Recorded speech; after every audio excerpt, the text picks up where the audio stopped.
네, 시청자 여러분 안녕하십니까? 세상을 바꾸는 시민 언론 민들레 그리고 저희 뉴탐사가 함께하는 이슈톡 시간입니다. 오늘은 지금 정치권에서 가장 뜨거운 이슈로 부상하고 있죠. 그 선거구제 그 개편과 관련한 얘기를 한번 진행을 해볼까 합니다. 이미 저희 그 민들레 그리고 그 뉴탐사 하고 이 선거구제 개편 때마다 항상 그 출연하셔서 좋은 말씀을 해주셨죠. 오늘 광노현 전 서울시 교육감 그리고 진검다리 교육공동체 이사장 맡고 계신 분이죠. 오늘도 함께하십니다. 네. 그리고 이명재 우리 민들레 대표도 함께 자리를 하셨습니다. 네, 안녕하세요. 네. 자, 먼저 그 오늘 이제 선거구제 개편 논의와 관련해서 얘기를 하기 전에 최근에 그 민주당 75명 의원이 위성정당 방지법을 발의했거든요. 이거 한번 같이 화면으로 보실까요? 네. 네, 위성정당 방지법 내용들을 좀 보면은 이제 총선에 참여할 정당은 반드시 지역구와 비례대표를 동시에 추천하고 뭐 이런 내용들이 쭉 있거든요. 그래서 일단 우리 시청자 여러분들 가운데서는 물론 이제 정치 고관여층 중도 있긴 하지만은 위성정당 방지법 이 자체가 조금 낯설게 느껴질 수 있는 분들도 있을 것 같아요. 예, 그래서 먼저 우리 교육감님께서 저 위성정당 방지법 발의의 의미와 배경에 대해서 한번 좀 설명 좀 부탁드리겠습니다. 네, 이 굉장히 복잡한 얘기예요. 어떻게 생각하면. 근데 지난 총선 때 아마 국힘당이 연동형 선거법이 통과되자마자 우리는 위성정당 만들겠다 그랬거든요. 네. 민주당이 그것을 맹비난을 했죠. 네. 왜냐하면 위성정당을 만드는 건 연동형 선거법의 근본을 훼손하는 것이다. 이렇게 당연히 맞는 말이고요. 그런데 실리에서 너무 뒤진다는 생각을 한 거예요. 한 10석 이상의 차이를 만들어낸다. 만약 국힘당이 위성정당을 만드는데 우리 민주당이 안 만들면 그래서 민주당이 할 수 없이 또 위성정당을 만들어요. 그러면서 지난 총선은 사실상 그 연동형 이전의 이른바 병립형 선거법에 의한 결과와 똑같은 결과가 나오게 됩니다. 네. 그래서 도대체 그럼 위성정당이라는 게 불가피하냐, 위성정당이 과연 적법한 것이냐, 이렇게 얘기를 할 수 있는데 중앙선관위가 말이에요. 당시에는 위성정당을 그 받아줬어요. 등록을 받아줬어요. 그러니까 흔히 말하는 합법성의 날개를 달아준 겁니다. 네. 그래서 그렇죠. 그 당시- 위성정당이 그대로 그 투표에 참가하고 선거에 참여해서 각각 국힘당은 19석, 민주당은 17석의 비례의석을 취득하게 돼요. 네, 당시 이제 중앙선관위원장이 이제 그 대장동 그 50억 클럽 중에 한 명인 그 이 권순일 그렇습니다. 대법관이 중앙선관위원장을 했었죠. 그렇습니다. 그래서 아주 중요한 지적을 하시네요. 네. 그래서 뭔가 이것은 그 기득 정치권 구조의 이제 그 온전에 대해서 이 권순일 그 당시 중앙선관위원장이 사실상 그걸 좀 야합을 한 걸로 좀 보입니다. 근데 지금 이제 시청자분들께서 연동형 그 또 병립형 이렇게 얘기가 나오면 이제 이것도 뭔지 의미는 정확히 아시는 분들도 있고 또 어렴풋이 아시는 분들도 있고 전혀 모르시는 분들도 있을 텐데 네. 일단은 연동형 비례대표제와 병립형 비례대표제가 어떻게 다른지 우리 지난 2020년 선거구제는 이 연동형 그 비례대표로 일단 선거법을 개정을 했는데 결국은 지금 말씀하신 대로 위성정당 창당이 되면서 사실상 그 취지가 몰각이 된 거잖아요. 네. 예, 그래서 먼저 연동형 비례대표라고 하는 게 종전의 비례대표제하고 어떻게 다른 건지를 좀 간략히 설명을 좀 해주시면 좋을 것 같아요. 이게 이게 참 복잡하더라고요. 근데 네. 종전엔 병립형이라고 그랬어요. 네. 그럼 병립형이라면 두 개가 서 있다는 거잖아요. 그럼 무엇이 서 있냐? 우리나라 선거제도는 다수의 소선거구제, 우리가 지역구 선거라고 하는 그 253개의 지역구 의석과 지역구 의석을 뽑고요. 그 다음에 47석의 비례 의석을 뽑아요. 그런데 이 253석의 소선거구제는 한 석 한 석에서 단 한 표라도 더 많은 사람이 승자가 돼서 가져가는 거잖아요. 그 의석에 앉잖아요. 그렇죠. 그렇기 때문에 이것은 단순 다수 승자 독식 제도예요. 그렇잖아요. 한 석이니까. 그렇죠. 한 표를 더 얻은 사람이 얻는데 이게 만약 절대 과반수면 51%는 대표되고 49%는 사표가 나오잖아요. 그렇죠. 그런데 단순 다수기 때문에 운이 좋은 당선자는 30%로도 당선되는 사람이 있거든요. 총선에서. 네. 또 40%, 뭐 49%다 당선이 가능하잖아요. 그러면요. 사표가 어떻게 됩니까? 많으면 70%, 아무리 작아도 49%의 사표가 불가피한 거예요. 이게 소선거구제의 특징 아닙니까? 그렇죠. 그래서 이게 단순 대표제의 특징이에요. 단순 다수 대표제. 그래서 이것만으로 그러니까 안 되겠다. 역으로 이제 그 253개의 지역구에 모든 후보를 냈는데 한 표 차로 다 떨어지면은 한 석도 못 얻죠. 그러니까요. 그럼 잘 말씀하셨네. 그래서 소선거구제의 또 다른 특징이 지금 말씀하신 거예요. 정당 지지율 근소한 차이로 네. 어느 당이, 그러니까 1위 당, 지지율 1위 당이 싹쓸이 할 수 있는 거예요. 그렇죠. 그게 지난 총선에서 일어났습니다. 그 모든 지역구에서 한 표 차로 떨어진 당은 상당히 2당이긴 한데 그 전부 다 한 표 차로 떨어졌으니까 뭐 2당인데 영석이야. 영석이 되는 거죠. 네. 그러니까 이게 이제 극심한 불비례성인데 지난 총선에서 수도권에 121석이 있거든요. 서울, 네. 경기, 인천 합쳐서 이 121석 중에 민주당이 103석 먹었습니다. 네. 그러니까 85%를 싹쓸이 한 거예요. 네. 그러니까 85% 싹쓸이를 했대지만 민주당과 국힘당의 당 지지율 차이는 5%도 안 났거든. 그러니까 그 이론적인 가능성이 그대로 현실화가 됐잖아요. 네. 그러면 봐요. 사표가 무지하게 많지. 그 49에서 70%가 가능하죠. 네. 그다음에 불비례성, 지지율과 의석수의 불비례성이 너무 심하잖아요. 네. 그러니까 안 된다고 한 거예요. 거기다가 한 명만 뽑으니까요.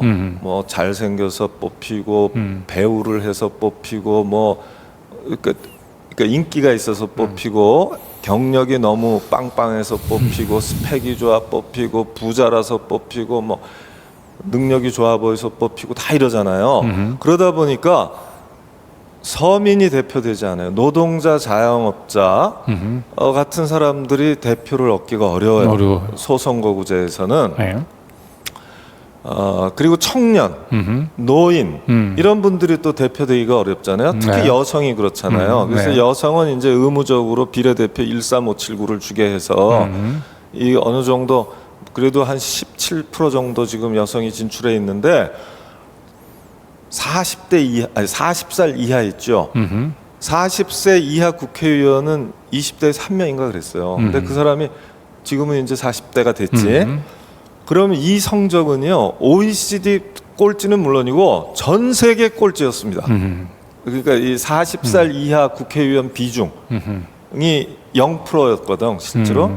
이거 그러니까 이걸 한마디로 하면 다양성이 없다는 거 아닙니까? 네. 그러면 지금 얘기한 소선거구제를 하게 되면은 대표성이 약하죠. 사표가 많으니까 비례성이 약하죠. 싹쓸이가 되니까 다양성이 약하죠. 엘리트 남성 부자들이 되니까. 그러니까 어느 나라에서나 이 소선거구제로 선거를 여러 차례 치르다 보니까 난리가 난 거예요. 선거제 개혁하자.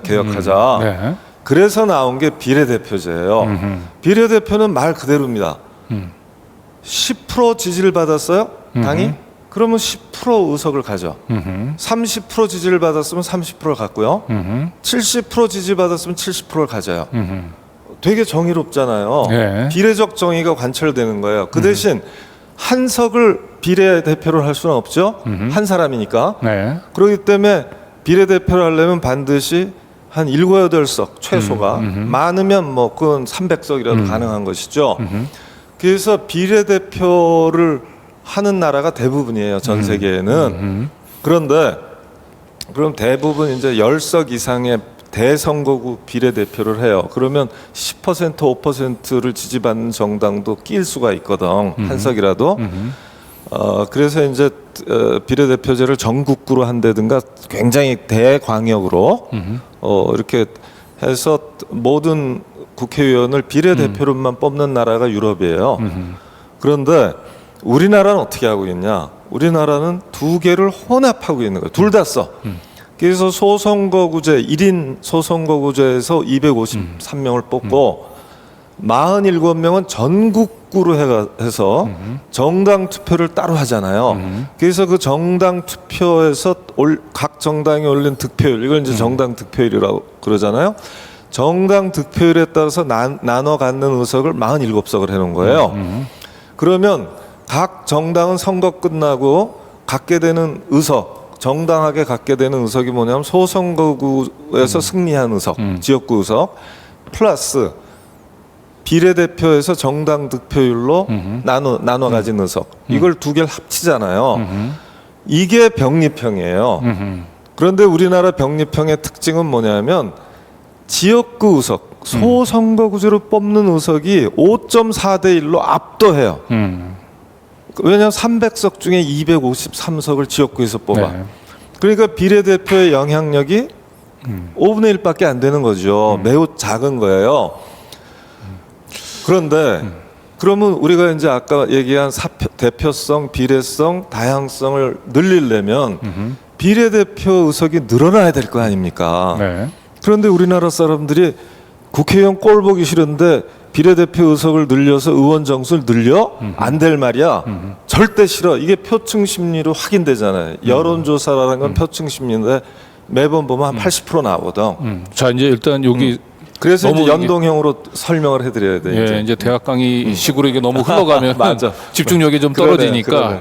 지금 일단 우리 저 광노현 교육감님 얘기를 정리를 하자면 이게 비례대표제의 기본적인 의의를 좀 설명하신 것 같아요. 그러니까 각 지역의 소선거구제로 진행되다 보면 아까 얘기했던 대로 그 제1당이 뭐 의석을 전부 다 이렇게 석권을 과도하게 석권을 하면 사실은 뭐 2당, 3당 같은 경우 상당한 그 정당의 지지율을 전국적으로 얻었으면 그 정당 지지율에 걸맞는 이 지역구 의석을 확보를 하지 못한다. 이론적으로는 그 2당을 하면서도 그 한 석도 못 얻는, 또 반면에 뭐 1% 정도 더 많은 지지를 받았다, 한 표를 더 많은 지지를 받았다고 전국에서 그런 걸로 전국 싹쓸이 할 수 있는, 그렇죠. 이론적으로 이런 게 가능하기 때문에 이제 이런 문제점들을 해소하기 위해서는 결국 이 해소하기 위해서 사실 비례대표제가 좀 필요한 거다, 이제 이런 말씀을 하시는 것 같아요. 그러니까 그게 이제 사표를 그렇습니다. 방지하고 이제 비례성을 강화하고 또 아무래도 다양성을 예, 각 지역구에서 선거에서는 뭐 비록 3% 5%면은 한 석도 내지 못하지만 그 3% 5%는 뭐 환경단체라든지 여성이나 청년 이런 정책들을 표방하는 정당들, 이른바 녹적청. 그렇죠. 네.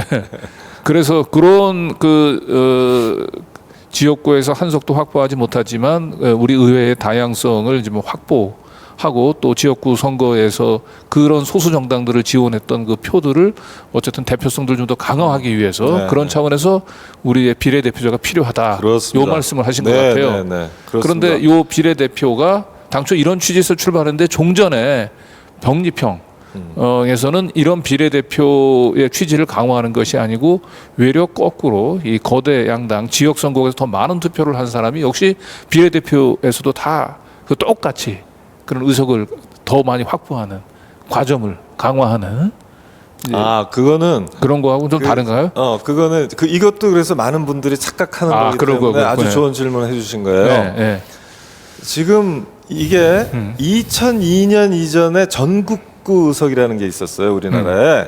그때 방식입니다. 그때는 어떻게 했냐면 지금처럼 지역구 의석이 250개가 있어요. 그러면 나머지 50개는 비례 의석이라고 있는데 그때는 전국구 의석이라고 그랬어요. 이거를 어떻게 했냐면 지역에서는 아슬아슬하게 떨어질 수가 있잖아. 싹쓸이가 되잖아. 그렇죠. 그렇지만 그렇게 해서 제2당이 49%를 얻었는데 0석이 됐어요. 그렇지만 49% 얻었잖아. 그래서 50석에서는 49%를 주자 이렇게 된 거예요. 50석만. 그러니까 요만큼 완화를 한 거죠. 싹쓸이 가능성을 요만큼. 그래서 그 당시에 재밌게도 돌아가신 노회찬 의원이 헌법소원을 냈습니다. 이 전국구를 또 지역구 선거의 복제판으로 만드는 건 안 된다. 이건 위헌이다. 헌법재판소가 위헌이라고 그랬어요. 그래서 진정한 비례대표 의석, 즉 정당 투표를 따로 만들어라. 아하. 그래서 우리가 두 표를 행사하게 됐어요. 옛날에는 네. 전국구 아하. 의석 시절에 한 편만 했어요. 왜냐하면 그것만 카운트하면 되니까. 예, 저도 뭐 투표를 전국구 투표를 하고 그냥 지난번에 그 정당 투표를 했는데 거의 관행적으로 투표만 좀 했던 것 같은데 그게 그런 차이가 그랬죠. 있었네요. 아니 그래서 옛날에는 전국구 투표가 없었어요. 2002년 이전에. 네. 그런데 2002년서부터 정당 투표가 생긴 거죠. 네. 이게 이제 지금 전국구 정당 투표인데요. 정당 투표가 생기니까 당 지지율은 10%인데 지역구에 가면 1, 2등만 붙을 수밖에 없잖아요. 그러니까 1, 2당만. 그렇죠. 그래서 한석도 못 만들어냈던 당시 민주노동당이 최초로 7석을 만들어내는 기염을 토한 거 아닙니까? 그렇죠. 우리 헌정사상 최초로. 그렇게 이제 20년이 온 거예요. 정당 득표율에 따라서 나눠 갖는 비례 의석을 한 50석 정도 확보한 걸로 온 거예요.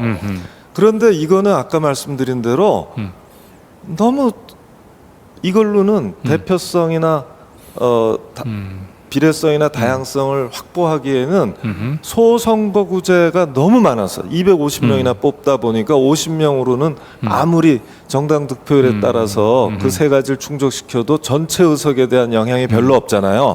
여기 이제 간단히 정리를 하시면 저도 오해를 했었던 건데 과거에 이제 그 전국구 비례대표제 같은 경우는 우리가 250석 지역구 250석 비례대표 50석을 가지고 얘기를 하자면은 이론적으로 그 51대 49로 그 1당이 결정이 됐어요. 1, 2당이. 그러면 51%로 1당 한 대가 250석을 다 가져갈 수가 있잖아요. 그렇죠. 그죠? 지역구에서. 그러면 이제 49% 얻은 정당은 지역구에서 250석에서 한 석도 못 오니까 0석이 된 건데 그럼 나머지 이제 50석을 자동적으로 배분을 하는 거죠. 50석을 이제 51% 얻은 정당한테는 뭐 약 한 26석 정도 주고 2당 얻은 데는 24석. 네. 그러니까 전국적으로 49%의 지지를 얻었지만 이 300명 정도의 그 국회의원 중에서 49%를 얻고도 24명밖에 당선을 못 시키는 이런 결과가 그렇죠. 발생을 하는 거죠. 그렇죠. 그래서 이런 전국구제가 사실은 이런 그 사표를 방지하는데 약간 기여는 하지만 그걸로 그 근본적인 이 비례성이나 대표성 이런 사표 방지에 한계가 있다. 네. 그래서 그렇습니다. 그런 차원에서 이제 새롭게 이제 정당 투표가 이제 저대가 도입이 됐다라고 하는 말씀이신 것 그렇죠. 같아요. 그게 20년 됐고요. 그래서 그것만으로는 안 되기 때문에 계속 선거제 개혁을 더 하자고 대표성, 비례성, 다양성을 네. 더 늘려야 된다고 이제 아우성을 쳤죠. 네. 그래서 나온 게 연동형 비례대표제인데요. 그러니까 점차적인 선거제 개혁의 어떤 거의 뭐 지금까지 우리가 이제 찾아낸 그 바람직한 선거제도에 있어서 상당히 좀 정점에 해당되는 그러니까 전국적인 여건에서는 전국구에서 그것이 이제 연동형이죠. 정당 투표제가 되면서 이제 저만 해도 생각해 보니까 이 지역구 선거에서는 어쨌든 1당, 2당 싸움들이니까 소선거구제는 네. 자기가 양당제예요. 그거. 자기가 1당인 이제 마음에 들지는 않지만 2당이 되는 걸 막기 위해서라도 그냥 1당을 찍었던 경험들이 많죠. 그러나 정당 투표할 때는 비록 지역 선거에서 내가 찍지는 않았지만 이런 소수 정당이 국회에 진출하는 게 좀 바람직할 것 같다고 해서 정당 투표를 그러니까 지역구 선거하고 정당 투표를 이제 분리해서 자기 주권을 행사할 수 있는 이제 그래서 진일보한 건데 이런 정당 투표만을 가지고도 역시 비례대표제의 비례적 정의를 다 살리는데 한계가 있기 때문에 새로 지난 선거 때 연동형 비례대표제를 도입을 했다. 이렇게 설명하면 될 것 같은데 네. 그럼 연동형 비례대표제라고 하는 게 사실은 복잡하잖아요. 이게 운영되는 이제는 메커니즘이. 이 정도 말씀을 드렸기 때문에 이제는 쉽게 이해가 되실 수 있어요. 네. 그 연동형은 뭐냐면요. 종전에는 250대 50으로 칠 때 50석만 정당 득표율로 나눴잖아요. 네. 그런데 연동형은 300석 전체 의석의 정당 득표율을 적용하자는 거예요. 네. 이게 굉장히 신박하고 굉장히 혁명적인 거 아니에요? 네. 300석 전체의 정당 득표율을 배정해서 나오는 의석수를 정당하게 가질 수 있다 이러면요. 자, 제3당이 10% 지지율 정당이 있어요. 그러면 이 정당은 졸지에 30석을 갖는 겁니다. 지금은 얼마를 가졌냐면 정당 득표율 10%면 5석을 가졌어요. 6석이나. 그러니까 50석밖에 안 되니까 5석을 갖잖아요. 그런데 갑자기 30석으로 늘어나는 거거든요. 이게 얼마나 파워풀한 건지 아시겠죠. 그리고 네. 문턱 봉쇄조항 3%를 딱 얻었어요. 네. 자, 그러면 여기까지 9석을 얻을 수 있어. 300석 곱하기 3% 하면 9석이에요. 여기 이제 산수가 조금 이제 복잡한 게 좀 설명을 하고 좀 넘어가야 되는데, 자, 연동형 비례대표의 의의는 이제 쫙 보면은, 자, 지금 이제 10% 300석을 기준으로 했을 때 전국구 지역 저 비례대표 합쳐가지고 300석을 이제 기준으로 했을 때 10%의 이제 전국적으로 10% 정당 득표율로 한 10% 정도를 얻었다고 얘기한다면 1당, 2당은 이제 그 10% 가지고는 안 되니까 지역구 250석에서는 한 석도 배출을 못하죠. 그런데 이제 종전에 50석 가운데서 10%면은 5석 정도를 가져갈 수 있었다는 거죠, 그죠? 50석을 기준으로 10% 5석인데, 이거는 그게 병립형이고, 그게 병립형이고. 그렇죠. 근데 지금 이제 연동형은 이제 기본 개념이 어떤 정당이든 그 정당이 얻은 그 득표율에 걸맞게 의석수를 배분하자, 최대한 가깝게. 그렇죠. 이런 개념이라는 거잖아요. 그러니까 전국구 50석을 가지고 지역 비례대표 50석을 가지고 정당 득표율에 따라서 그걸 50석을 나눠주는 게 아니고 전체 의석 300석을 기준을 가지고 정당 득표율에 따라서 나눠주자. 네네. 이 개념이 이제 연동형 비례대표의 그러니까. 개념이라는 거죠. 예. 예. 야, 그러니까 이게 이른바 제3당들, 제3당, 제4당, 제5당들한테는 복음도 이런 복음이 없는 거예요. 네, 정말 굿뉴스. 기본 파이가 이제 50석에서 300석으로 그러니까. 넓어진 거죠, 자기가. 그러니까 연동형 선거법으로 개정할 때 국힘당은 이게 무슨 씨나라 까먹는 소리냐 해서 뛰쳐나갔어요. 네. 나 이거 도저히 해먹을 수 없다. 소선거구제가 좋지 말이야. 이게 말이 되냐 이렇게 됐고요. 민주당은 명분이 있으니까 대의와 명분이 있기 때문에 하긴 했는데 가만 생각해 보니까 본인들 의석은 또 깎이잖아요. 왜냐면 제3당 몫이 가니까. 그래서 야, 다 줄 순 없지. 니들 아직 힘이 없잖아. 그러니까 내가 연동형은 해줄 테니까 50%만 가져가. 그러니까 10% 정당이 30석이 아니라 15%를 가져가라는 얘기, 15석을 가져가라는 거예요. 그래도요, 3당, 4당 입장에서 보면 종전에는 10% 지지율 3당이 5석 가져갔잖아요. 그런데 지금은 15석이잖아. 예. 그러니까 why not? 그죠?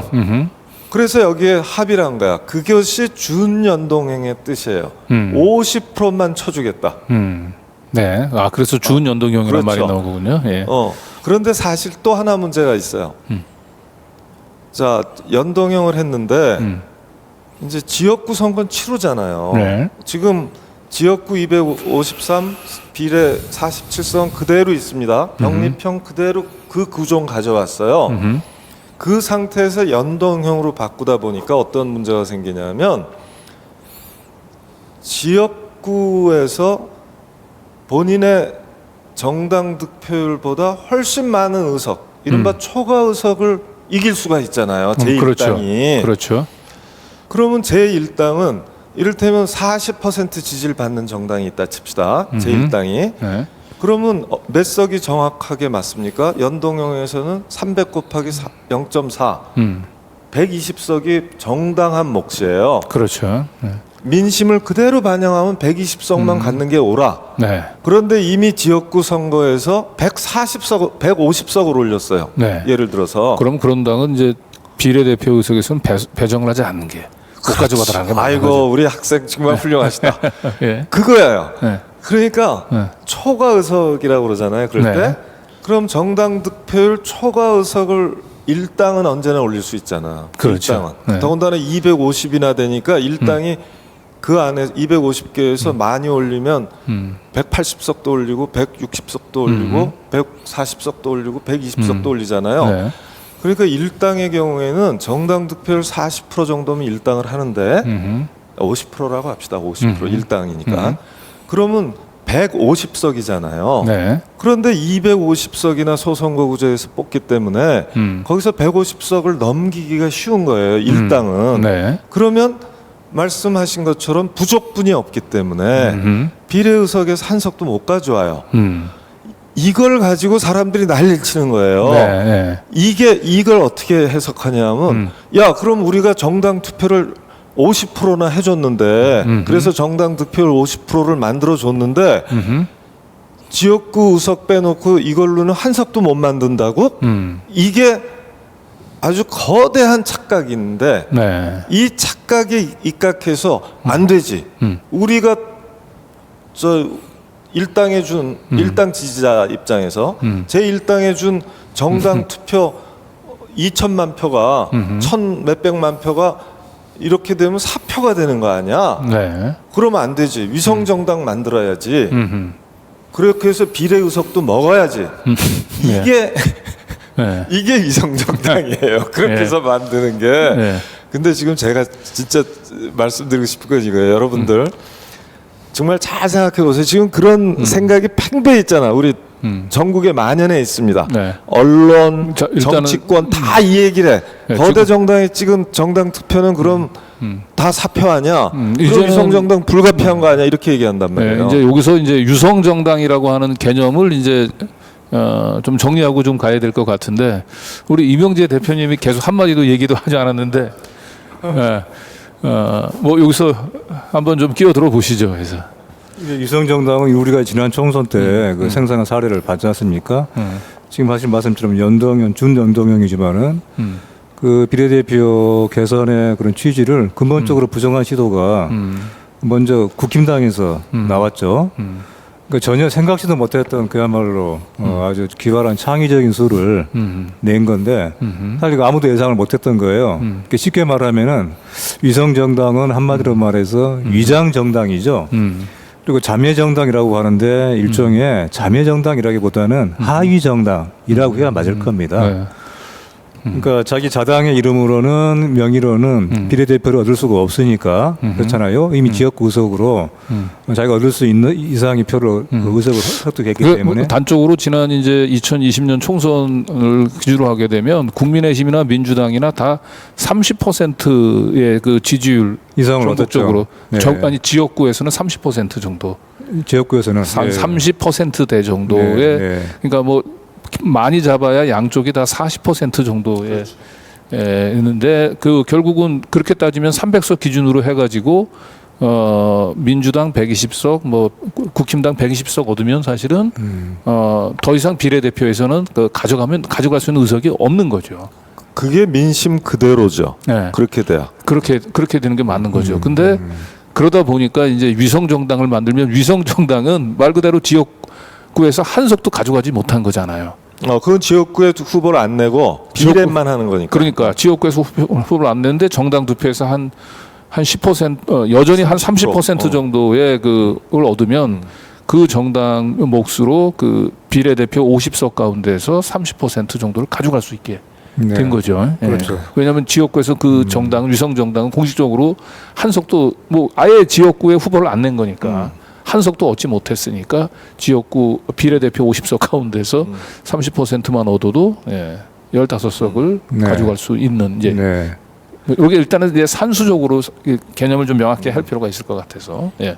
근데 이제 여기서 꼭 말씀드리고 싶은 게 첫째는 자 그럼 거대 정당한테 주는 정당 득표가 과연 사표냐는 거예요. 그렇지 않습니다.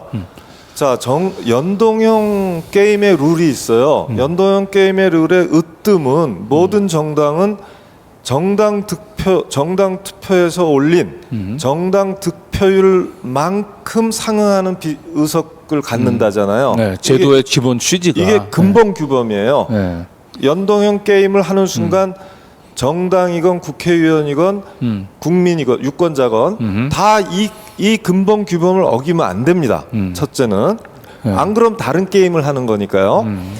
그러면 정당 투표에서 50%를 얻었는데 150석이 아니고 180석을 얻었어. 이게 지난번 민주당 사례잖아요. 네, 네. 사실 민주당은 그때 35%밖에 못 얻었습니다. 정당 득표율이. 네. 그런데 180석을 얻었어요. 어마막지한 초과 의석을 했죠. 그러면 올바른 해석은 뭐냐면 정당 득표율에 모인 지지자들의 표 하나하나가 초과 의석을 만들어냈어요. 원래 지지자들의 표 하나하나는 빠짐없이 카운트가 돼서 빠짐없이 의석으로 전환되잖아요. 비례적으로. 그렇죠. 연동형의 특징이잖아요. 그런데 사실은 준 초과 의석을 얻었고 그것을 그대로 놔뒀기 때문에 그대로 인정하기 때문에 이 거대 정당, 특히 제1당 지지자의 정당 투표 하나하나는 사실은 1석 이상을 만들어낸 거예요. 1표 이상의 가치를 가진 거고요. 제3당들, 군소정당의 정당 득표율에 모인 한 표 한 표는 절반만 주기로 했잖아요. 절반만 보충해 주니까 0.5표의 가치가 된 거예요. 그러니까 이렇게 생각해 보면 제1당 지지자들은요, 연동형 게임의 룰에 따르면 고마워해야 됩니다. 우리가 요것밖에 120석만 정당한 건데 180석을 인정받았으니까 뻥튀기 표가 됐잖아요. 우리가 던진 정당 투표 하나하나가. 그런데 이걸 거꾸로 사표라고 그러는 거야. 이걸 사표라고 할 땐 뭐냐면 병리평을 생각하는 것이죠. 병리평에서는 정당 득표율이 있는 대로 비례 의석을 나눠 갔잖아요. 근데 지금 게임의 룰은 연동형으로 바뀌었잖아. 그런데도 불구하고 비례 의석이 병리평 비례 의석인 걸로 착각하고 이거를 우리가 40% 50% 올렸으면 당연히 47석 곱하기 40% 50%를 우리가 가져야 되는데 못 갖게 됐다. 그러니까 위성정당 만들자. 이게 말이 되는 겁니까? 이 거대한 착각 위에 지금 모든 위성정당론이 전개되고 있습니다. 이건 대단히 잘못된 겁니다. 네. 뿌리부터 잘못된 거예요. 네, 한마디로 이제 우리 연동형이라고 하는 것의 게임의 기본 룰 취지는 각 정당이 그 정당 득표율에 걸맞는 만큼의 의석수를 가져가라. 지역구하고 그 비례대표를 다 합쳐서 정당 득표율만큼만 가져가면 정당 득표에서 사실 손해 볼 게 없는 거잖아요. 그죠? 그렇죠. 그게 비례적인 정의인 그렇죠. 것이고. 예. 그런데 우리가 과거에 과거 잘못된 비례대표의 이제 그 개념에 빠져 있다 보니까 이 비례대표, 이 정당 득표 비례대표에서도 정당 득표율만큼을 더 가져가야 된다. 이제 이런 생각도 병리평처럼 이렇게 그렇게 생각을 그리고 아까 이제 위장정당이라는 표현을 하셨거든요. 이게 굉장히 중요한 포인트인데요. 자, 위성정당이 뭐냐? 이 법을 우리가 부당이득을 위해서 법을 어기는 걸 부당이득을 노리는 건 다 불법행위가 되잖아요. 네. 그런데 이 불법행위를 법의 형식을 빌려서 하는 경우가 있어요. 그걸 탈법행위라고 그래요. 대표적인 게 위장 전입이에요. 이사갈 자유가 있잖아. 전입할 자유가. 네. 그런데 다른 목적으로 뭐 좋은 학군에 잠깐 하기 위해서 올려놓는단 말이에요. 그러면 이거는 전출입을 관리하는 제도를 정면으로 이제 위배하는 거잖아요. 그래서 그 위장 전입인데 위장 이혼도 있고요, 위장 결혼도 있고요, 위장 폐업도 있고 그렇잖아요. 그러면 이거는 특징이 뭐냐면 다 몰래 숨어서 해요. 그리고 이거는 많은 사람들이 할 수 있어요. 그리고 언제나 할 수 있어요. 이건 잡기가 어려워요. 잡으려고 그러면 사람들의 여러 가지를 파고들어야 되기 때문에 경찰 국가가 돼요. 그래서 잡지를 못하고 일벌백계를 합니다. 들키면 박살을 내는 방식으로 들통나면 일벌백계를 하지 나머지는 다 형식적으로 혼인 서류 내면 혼인한 줄 알고 이게 위장이냐 아니냐 따지지 않고 이혼하면 이혼한 줄 알고 위장이냐 아니냐 따지지 않아요. 폐업 신고 내도 실질 신고 심사를 안 하거든. 그 이유는 여러 데 있어요. 그런데 우리 선관위가 위성정당, 위장창당을 위장창당은 뭐냐면 정당, 창당 형식이라는 법적 자유가 있잖아요. 이 창당의 자유를 이용해서 창당 형식을 빌려서 금단의 비례의석을 먹으려고 하는 거 아니에요? 그렇죠. 그러니까 우리가 불법이잖아요. 2020년 선거 때 생각하면은 이제 민주당 쪽에는 더불어 시민당이라고 하는 이제 그 위성 정당이 있었고 그 당시엔 자유한국당이었죠. 예, 자유한국당 쪽에서도 위성 정당 이름이 뭐 비슷한 네, 뭐 미래자유당 뭐 이런 게. 네. 예, 그렇죠. 정당 이름조차 지금 생각이 안 나는 안 나요. 안 날 조처로 사실상 정당이 아닌 거죠. 가짜죠. 껍데기 정당이었기 그렇죠. 때문에. 예, 그런데 요새 이제 다시 한번 제가 쭉 강조하지만 이 연동형 비례대표는 말 그대로 그 전국 이 지역구하고 비례대표 합친 뭐 300석 기준으로 했을 때 각 정당의 정당 득표율만큼만 가져가라라고 하는 거예요. 그러면 그 당시 그 민주당이나 아니면 자유한국당 이 양쪽이 한 35% 내외의 거의 비슷한 정당 득표율을 기록을 했어요. 네, 그러면 34% 35%였습니다. 네, 대부분 특히 민주당 같은 경우는 이미 지역구에서 250석, 253석 지역구에서 자신의 정당 득표율에 그 걸맞는 163석. 의석을 이상을 초과해서 얻어버렸잖아요. 그렇죠. 163석. 예, 그러면 이제 거기는 정당 득표율 이상으로 지역구에서 가져갔기 때문에 비례대표는 그건 그 지역구에서 득표를 했음에도 불구하고 한 석도 얻지 못한 정당에 양보하는 것이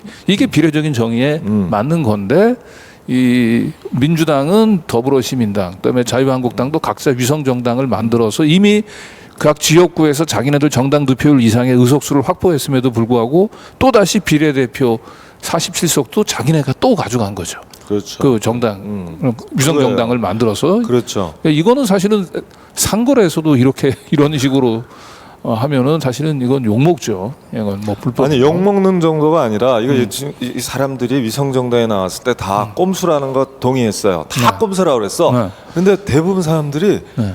야 희한하네. 신박한 꼼수네 요즘 말로 치면. 그러면서 분노도 하고 황당해하고 하면서도 속으로 야 저거 이랬거든요. 네. 이런 정도가 아니에요. 이거는 불법행위고 민주적 기본질서 침해하는 위헌행위이고 연동형 선거법을 정면으로 위반하는 행위고 연동형 선거법을 무력화하는 행위로 어떤 법질서도 이런 걸 용인할 수 없는 거거든요. 그 얘기는 뭐냐면 이 정당의 등록서부터 차단해버렸어야 돼요. 중앙선관위가. 그런데 왜 그러면 중앙선관위가 받아줬냐? 이유는 두 가지였습니다. 하나는 창당의 자유가 있다. 그건 누가 모르는 사람이 어디 있어? 이혼의 자유 없습니까? 결혼의 자유 없습니까? 폐업의 자유 없습니까?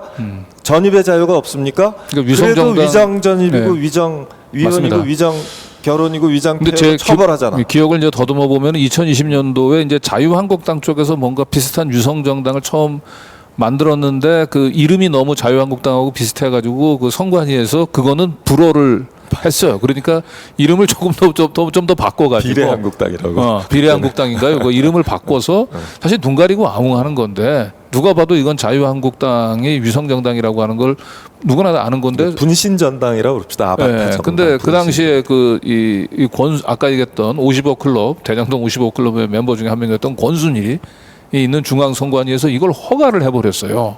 그러니까 정확하게는 등록을 했으니까 이게 이렇게 되면 민주당도 이제 게임의 룰이 깨져버리니까 자기네들 할 수 없이 자유한국당 쪽만 유성정당 만들어가지고 비례대표에서 이미 또 추가로 자기네 의석수를 가져간다고 얘기했는데 우리만 손해볼 수 없다라고 해서 민주당에서 또 더불어 시민당이라고 하는 유성정당을 그렇습니다. 만드는 거죠. 그렇습니다. 그러면서 아예 이제 연동형 취지가 그냥 깨져버린 거죠. 깨졌죠. 이제.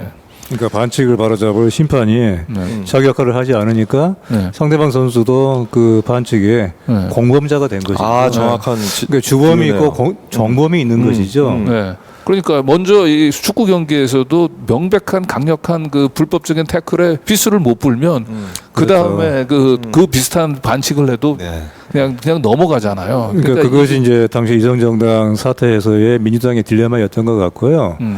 어떻든 선거라고 하는 것이 현실적으로 이제 그 어떤 목표라는 결과를 얻어내는 것이 또 선거에서 중요한 거 아니겠습니까? 그럼요. 이제 그 점에서 지금 이성정당 얘기가 지금 많은 사람들에게 상당히 딜레마에 빠지게 하는 것이 바로 그거인 것 같아요. 그러니까 상대방의 반칙에 대해서 이것을 어떻게 대응할 것인가. 지난 총선 때와 같이 방어적인 반칙이잖아요. 방어적인 반칙. 이 방어적인 반칙이라고 하는 것이 선거법 개정으로 대표되는 지금의 정치 개혁에 있어서의 어떤 그런 원칙과 정의의 실현과 왜 그 상충을 어떻게 그걸 해소할 것인가. 그리고 더욱더 중요한 것은 결국 이제 지금의 문제는 그거 아니겠습니까? 이번 선거의 가장 큰 의미는 역시 정권에 대한 심판이잖아요. 그러면 예. 심판이고 저지이죠. 그리고 그것을 하기 위해서 지금 한 65% 내지 70% 정도로 얘기되고 있는 나타나고 있는 지금 현 정권에 대한 강력한 그 분노와 그 반대 여론 이것이 어떻게 현행의 선거법에서 선거제도에 의해서 이것이 실제적인 결과로서 표심으로 연결돼야죠. 사실 표심으로. 그것이 어떻게 보면 가장 큰 목표가 될 것 같아요. 네. 이제 그런 점에서 연동형 취지를 훼손하려고 하는 이제 이 같은 시도에 대해서 어떤 선택을 해야 될 것인가. 예. 그 지금 그리고 말씀 되게 잘해 주셨는데요. 예. 그러니까 연동형의 장점은 정당 득표율대로 그러니까 지지율대로 의석을 갖는 데 있잖아요. 그러니까 연동형에 임하는 장수는 연동형 전투에 임하는 장수의 목표는 지지율을 높이는 게 우선이에요. 그러니까 지지율을 높일 방법을 정말 비전과 전략을 가지고 찾아내야 됩니다. 그런데 이 생각을 도외시하고 위성정단 논란에만 빠지면 시야가 좁아져요. 그리고 그래서 오답을 내기가 쉬운데요. 저는 지금 이명재 대표께서 말씀하신 거에 어떤 동의를 하냐면 지금 우리 시청자들께서 저 민주당을 지금 민주당의 실리를 포기하라는 얘기야 이렇게 들으실 수가 있는데 저희의 기본 목표는 기본 전제는 뭐냐면 어떤 경우에도 민주당이 제1당이 돼야 된다. 그리고 압도적으로 될수록 좋다죠. 근데 네. 그런데 그 압도적으로 된다는 거는 이걸 생각해 보시면 될 것 같아요. 사실 지금 윤석열 심판 선거일 수밖에 없는데 중간 선거라 윤석열 심판하기엔 너무 좋은 때고 심판에서는 이미 답이 나와 있어요. 70% 가까이가 윤석열을 부정평가하고 있단 말이에요. 네. 그러면 우리가 잘하면 70%의 정당 지지율을 얻을 수 있는 환경이 돼 있는 거거든 사실은. 네. 그런데 40% 정도 하잖아요. 우리가 지금 민주당 지지율이. 그러니까 민주당은 잠재력으로는 한 20% 정도의 당 지지율을 올릴 수가 있어요. 당 지지율을 올릴 수 있는 카드가 뭐냐? 우선 여기에 총력 집중을 해야 돼요. 네. 사실은 패배주의적 시각으로 네. 임할 게 아니고 지금 뭐 누구도 패배주의 시각으로 임하지는 않지만 확실하게 당 지지율을 민심의 70% 중에 한 그 60% 포인트는 가져오겠다. 그러면 연동형을 실시해도 60%면 180석이 정당화되는 거거든. 말하자면 네. 그렇죠. 55%가 되면 165석이 정당화되는 거예요. 사실 60%까지는 몰라도 55%까지는 지금 비판 부정 여론이 70%를 치닫기 때문에 얼마든지 가능하거든요. 그 네. 방법을 찾아봅시다. 그리고 아까 얘기 중에 요 얘기는 끝내야 돼요. 왜냐하면 위장 창당을 지금 선관위에서 받아주는 건 결단코 안 되는 겁니다. 자, 아까 말씀드렸잖아요. 위장 이혼, 위장 시리즈들은 다 남몰래 하거든. 그런데 위장 창당은 우리 위성 정당이라고 동네방네 광고를 안 하면 지지자들이 글로 표를 옮기지 않기 때문에 대놓고 하는 거예요. 노골적이고 공개적으로 하는 겁니다. 자, 이 세상 천지에 법질서가 작동이 되는 이 세상 천지에서 불법 행위를 노골적으로 공공연하게 하는 거는 나 잡아가셔거든. 근데 나 잡아가라고 그렇게 저 국힘당 대표서부터 다 공언을 하는데 난 불법을 저지르겠다고. 그런데 중앙선관위가 입국 다물고 그렇죠. 등록증 내준 거 아닙니까? 그렇죠. 이거는요 아까 창당의 자유를 이유로 내걸었다? 아니 이혼의 자유, 결혼의 자유 없냐고. 첫째. 두 번째로 말이 안 되는 거는 형식 심사? 형식 심사 얘기했잖아요. 이걸 실질 심사하면 이혼이나 결혼이나 폐업이나 이런 게 어려워진다고. 그러니까 실질 심사하면 창당을 막아야 돼. 가로막을 염려가 있어야 되는데 이거는 딱 거대 양당만 할 수 있는 창당. 위장 창당은 거대 양당만 할 수 있고요. 4년에 한 번 선거 때만 할 수 있고요. 예. 그렇기 때문에 그리고 공개적으로 하기 때문에 무슨 실질 심사, 형식 심사를 떠나서 그냥 대놓고 날 잡아가라고 하는 거예요. 그걸 중앙선관위 이게 헌법기관 아닙니까? 그것도 임기가 6년이에요. 왜냐하면 대법원 헌재랑 같은 건데 맞죠. 네. 그만큼 독립성을 준 거야. 그런데 이런 말도 안 되는 착각 위에 말도 안 되는 범법 행위를 하는데 어서 오십시오 했다는 거죠. 이걸 바꾸면 얘기는 그냥 게임이 끝나는 거예요. 사실. 그렇습니다. 네. 자, 일단 사실 여기 이제 우리가 오늘 얘기할 것의 핵심도 바로 그 점이 있다고 봐요. 그 위성정당 사태, 제2의 그 위성정당 사태가 나타나는 것이 이 같은 괴물의 출현이잖아요. 이것이 과연 불가항력에 주어진 사실로 기정사실로 할 것인가. 근데 결코 기정사실로 해서는 안 된다는 거잖아요. 일단 중앙선관위가 가지고 있는 단속 권한이 있고 제재 권한이 있잖아요. 반대할 수 권한이 있고 그 중앙선관위가 역할을 하고 그 더욱 중요한 것은 위성정당이라고 하는 이런 편법과 반칙이 안 된다고 하는 국민적인 여론, 사회적인 여론이 활발히 이것이 다수가 돼야 된다고 봐요. 근데 지금 물론이죠. 거꾸로잖아요.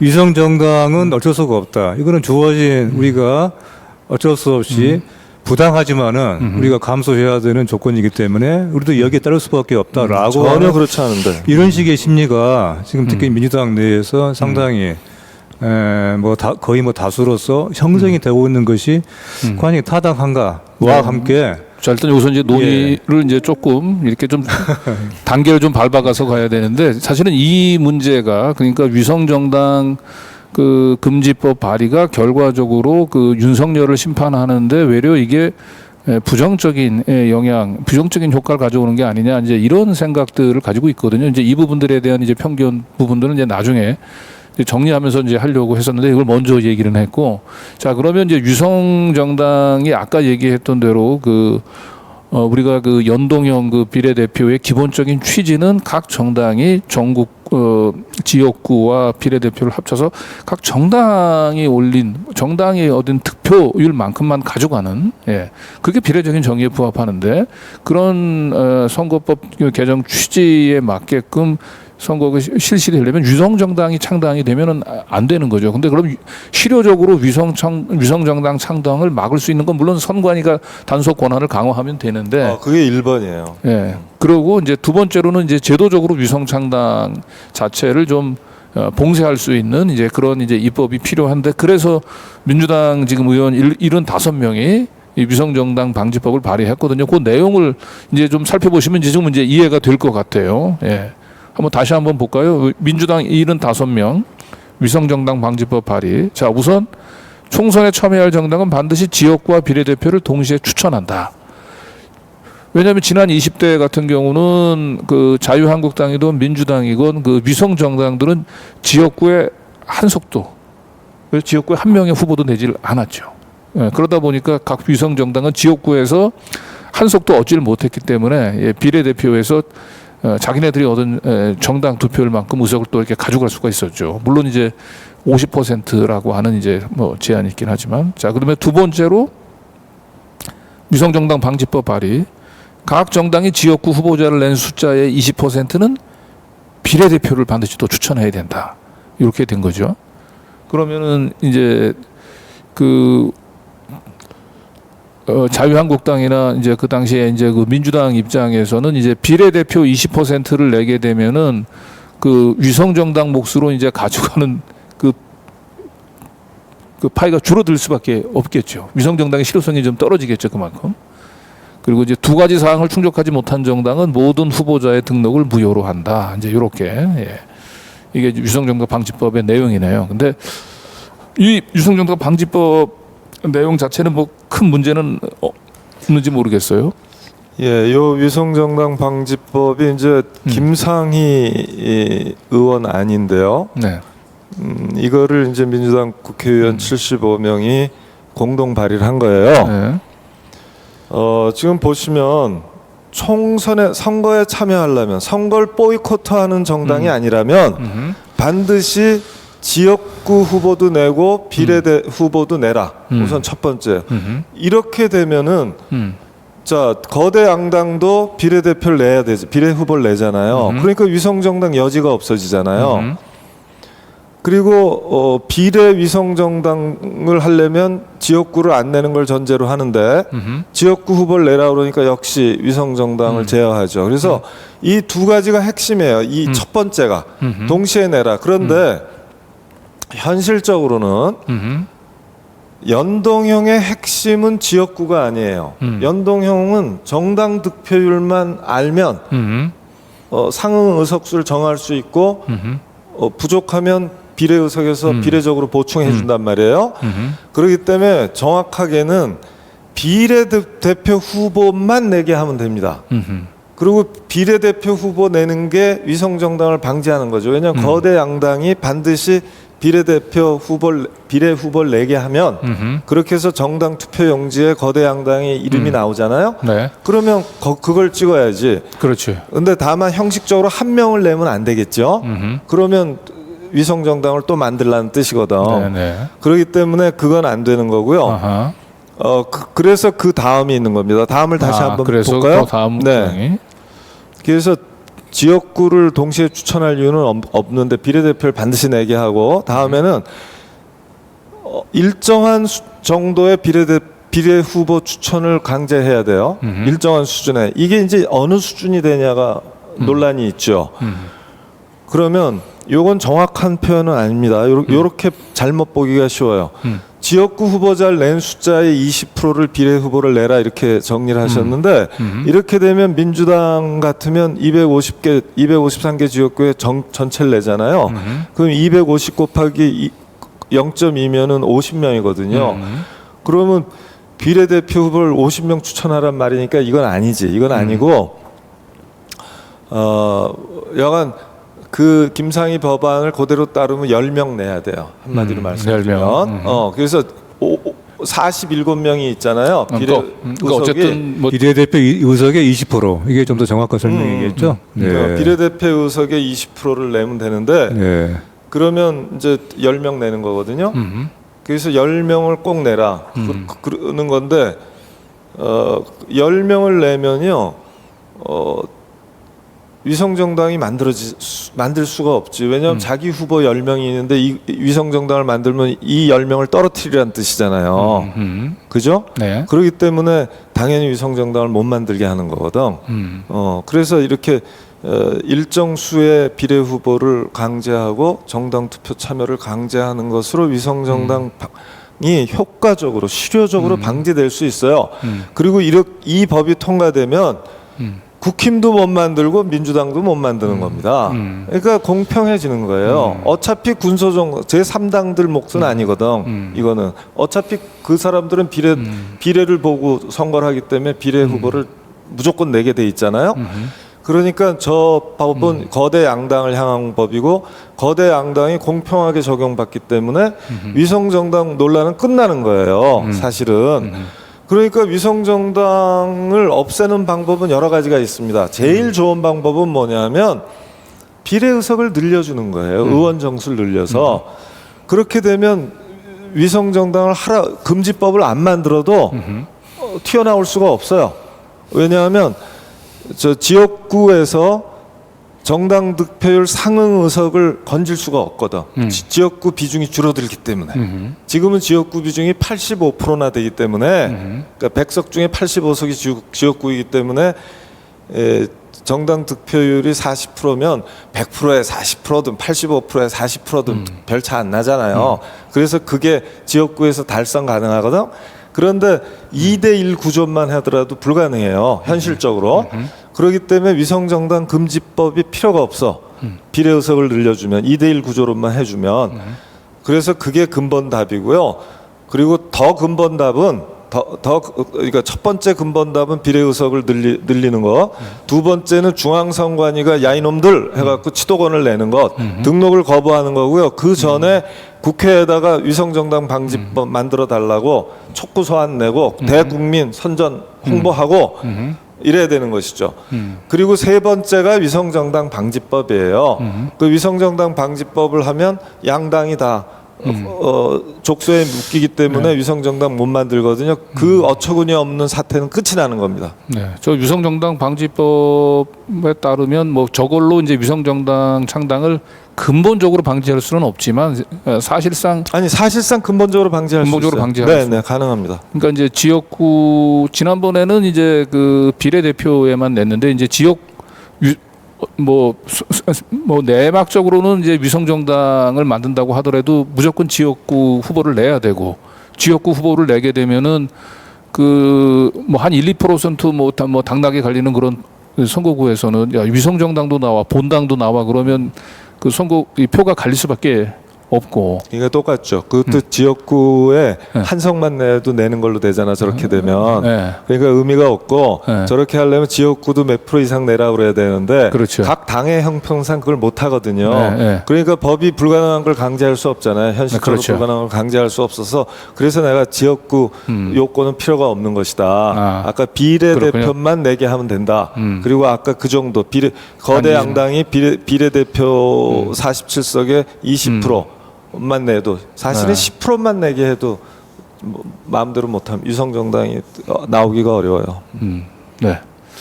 그렇죠. 어쨌든 표는 뭐 비례대표를 해서 본당하고 위성정당이 이제 같이 나오게 되면은 경쟁하니까. 경쟁을 하게 되니까 표가 이제 갈릴 수밖에 그렇죠. 없고. 그래서 안 되는 거지. 예.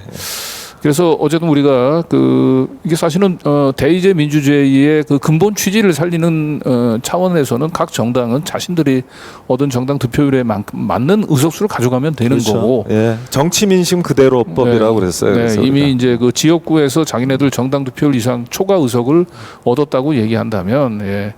그걸로 고마워하고 감지덕지 해야 돼요. 그렇죠. 독일에서는 어떻게 하냐면 네. 독일 사람 지독하잖아요. 독일만 우리처럼 혼합식을 해. 그러니까 이 지역구도 있고 비례 의석도 있어요. 그런데 거기는 지역구 350, 비례 350으로 1대1석입니다. 네. 1대1이에요. 그렇기 때문에 우선 위성정당 문제가 발생이 불가능하고요.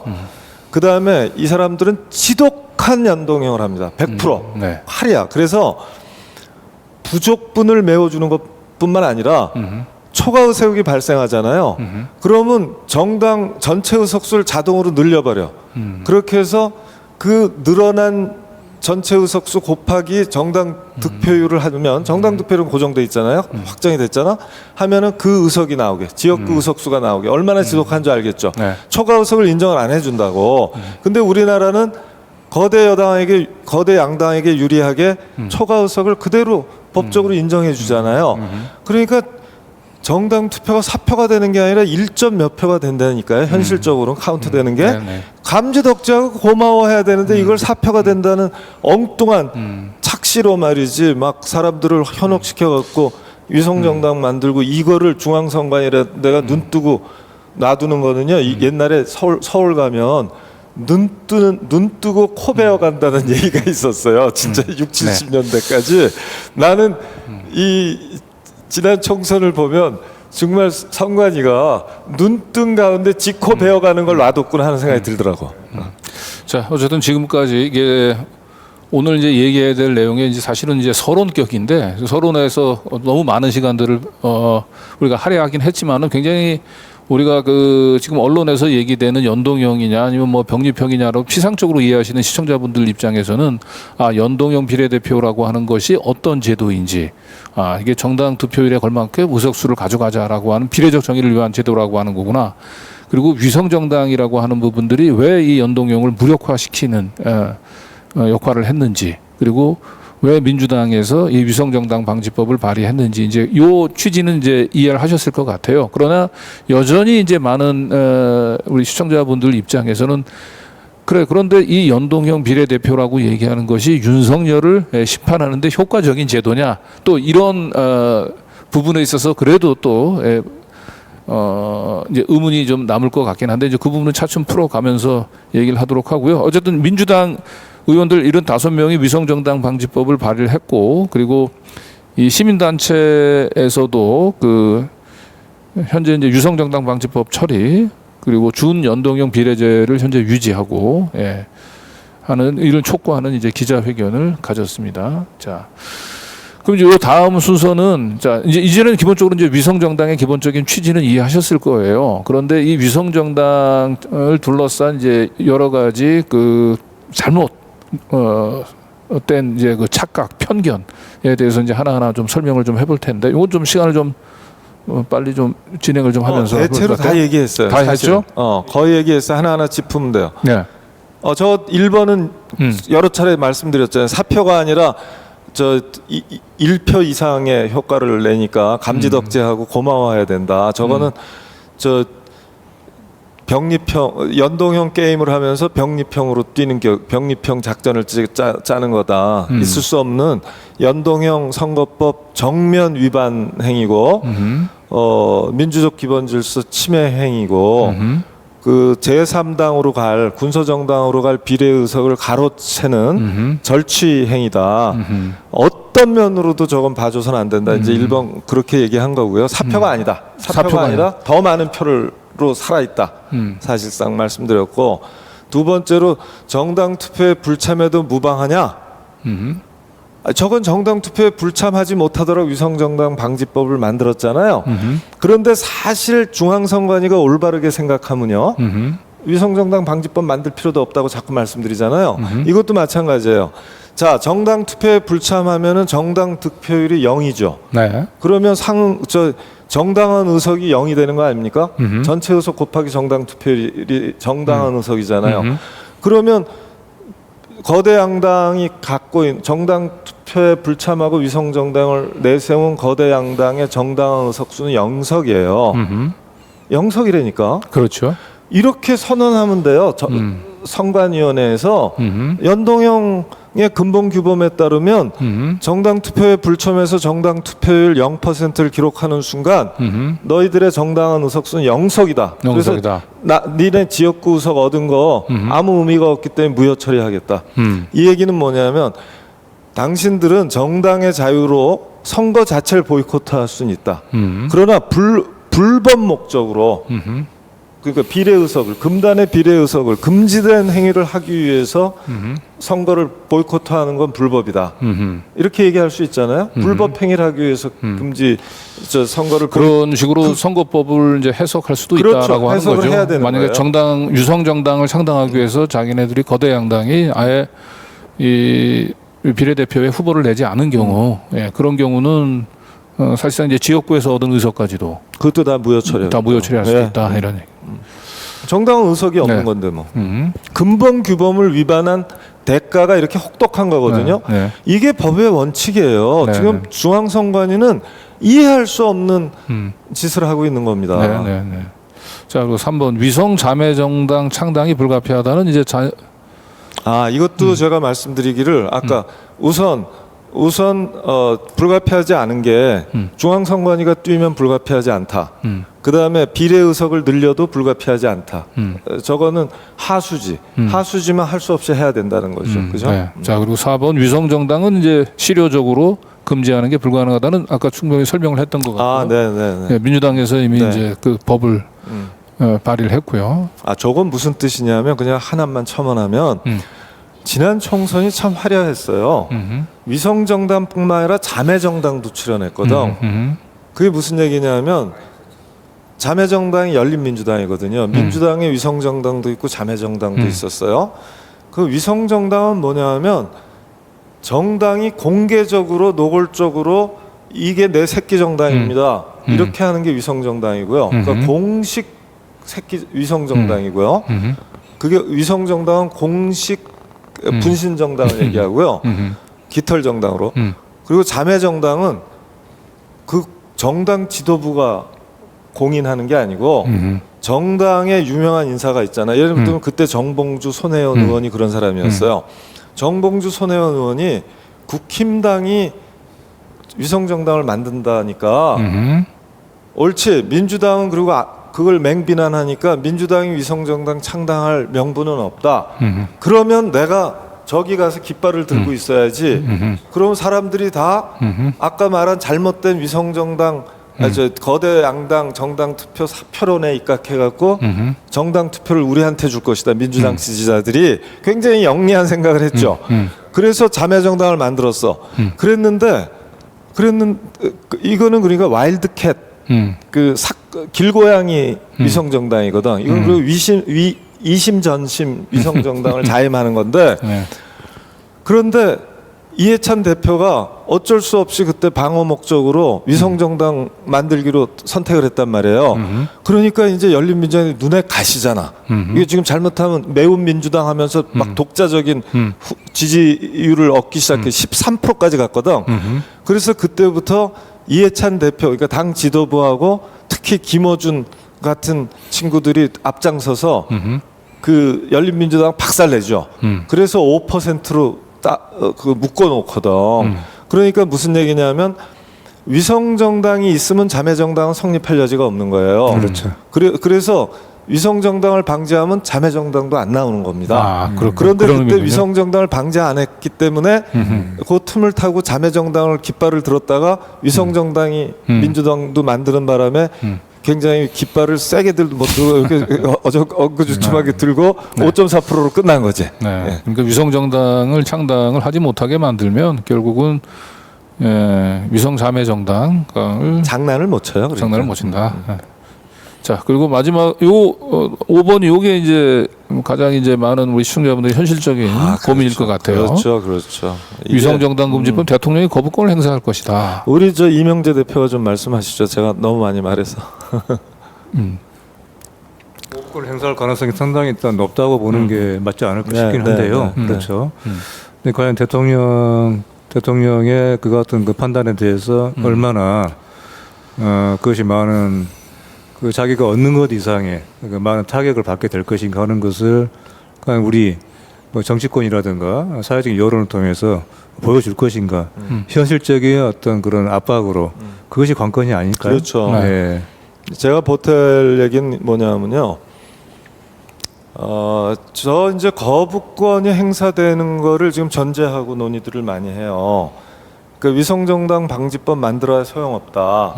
결국은 국힘당은 위성정당 만들 것이고 민주당은 또 고민하게 될 것이다. 그렇게 어정쩡한 상황이 되느니 국힘당이 요구하는 대로 병립형으로 돌아가 버리자. 그러면 이렇게 치사한 짓은 서로 안 해도 되니까 이게 지금 민주당 실리파들의 얘기거든요. 그러면 관건은 뭐냐면 위성정당에 대해서 윤석열이 거부권을 행사할 것이다인데 자 이것이 이명재 대표 말씀하신 것처럼 엄청난 코스트로 다시 말해서 엄청난 의석 손실로 연결되는 분위기를 조성해야 돼요. 그래서 감행하지 못하도록 해야 돼요. 손익 계산을 한 결과 그러려면 지금 거부권 행사를 할 명분은 전혀 없습니다. 왜냐하면 헌법재판소에서요. 국힘당 쪽 사람들이 헌법재판소에다 준준 연동형 선거법을 위헌이라고 제소했어요. 그랬더니 9대 0으로 만장일치로 합헌입니다. 쏘리 완전 이건 이렇게 조금이라도 위헌 소지가 있으면 한두 명, 세 명까지, 네 명까지도 위헌 판결이 나와요. 그런 것들은 위헌 소지가 높은 거야, 솔직히 말하면. 그런데 위헌 소지가 전혀 없는 거, 100% 합헌이라면 진짜 합헌이라는 뜻이거든요. 그러니까 제도 자체로는 뭐 대의민주주의 그렇죠. 취지를 가장 잘 살리는 오히려 더 제도니까. 살린 거잖아요. 민주적 기본 질서에 맞잖아. 그래서 이거를 이거를 무력화시키는 걸 막기 위해서 특히 헌재가 이렇게 얘기했어요. 위성정당이 고약한 것이다. 이걸 제도적으로 방지하지 않으면 지금 법이 무력화된다. 그래서 제도 방지책을 내놔라. 강구해야 된다라고까지 방론으로 덧붙였어요. 그런 마당인데 윤석열이 이걸 거부권을 행사하는 건 진짜 명분이 없죠. 네. 진짜 명분이 없어요. 그래서 이것을 워낙 또 윤석열이 또 말끝마다 강조하는 게 항상 그 헌법 정신, 법 원칙 좋아하니까.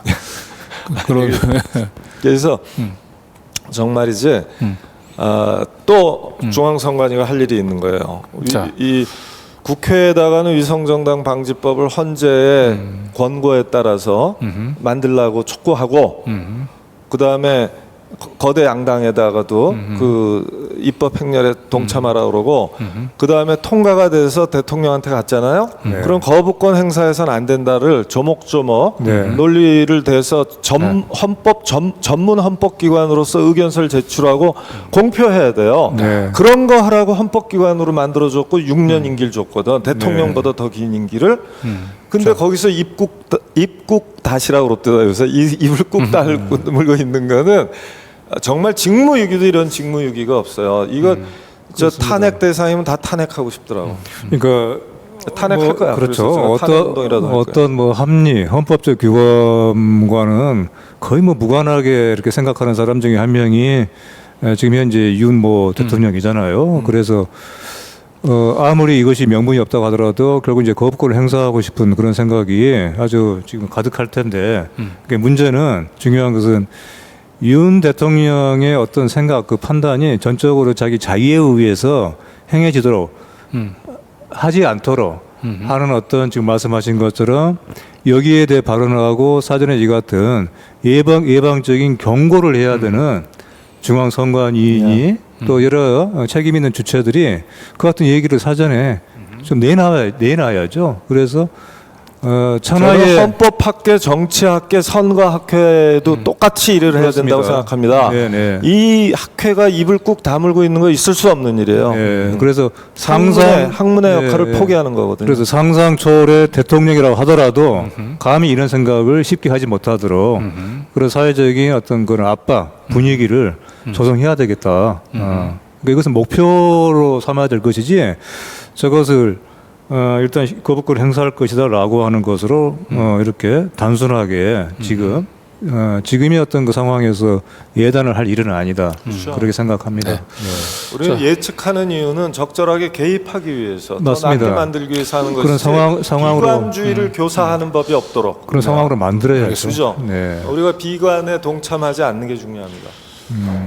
네, 그 예전 어쨌든 뭐 윤석열이 뭐 여론은 뭐 별로 중요시하지 않는다라고 얘기했지만은 사실 지난번에 강서구청장 보궐선거 그 참패 이후에 그 김행 여가부 장관 후보자 지명을 사실 철회한 전례도 있어요. 그래서 위성정당 그 금지법을 만들고 왜 위성정당 금지법이 필요한지 그리고 위성정당이라고 얘기하는 것이 우리의 왜 헌법적인 가치 그리고 대의민주주의 근본 취지를 부정하는지를 조금 우리 시민단체 특히 뭐 민주당에서 적극적으로 그 여론 조성을 좀 해줬으면 좋겠지만 이제 그래서 패배감을 가지고 윤석열은 우리 여론을 무시하고 무조건 그 거부권을 행사할 것이라고 하는 걸 전제로 선거법을 개편하는 것은 그건 너무 패배주의적인 발상이다.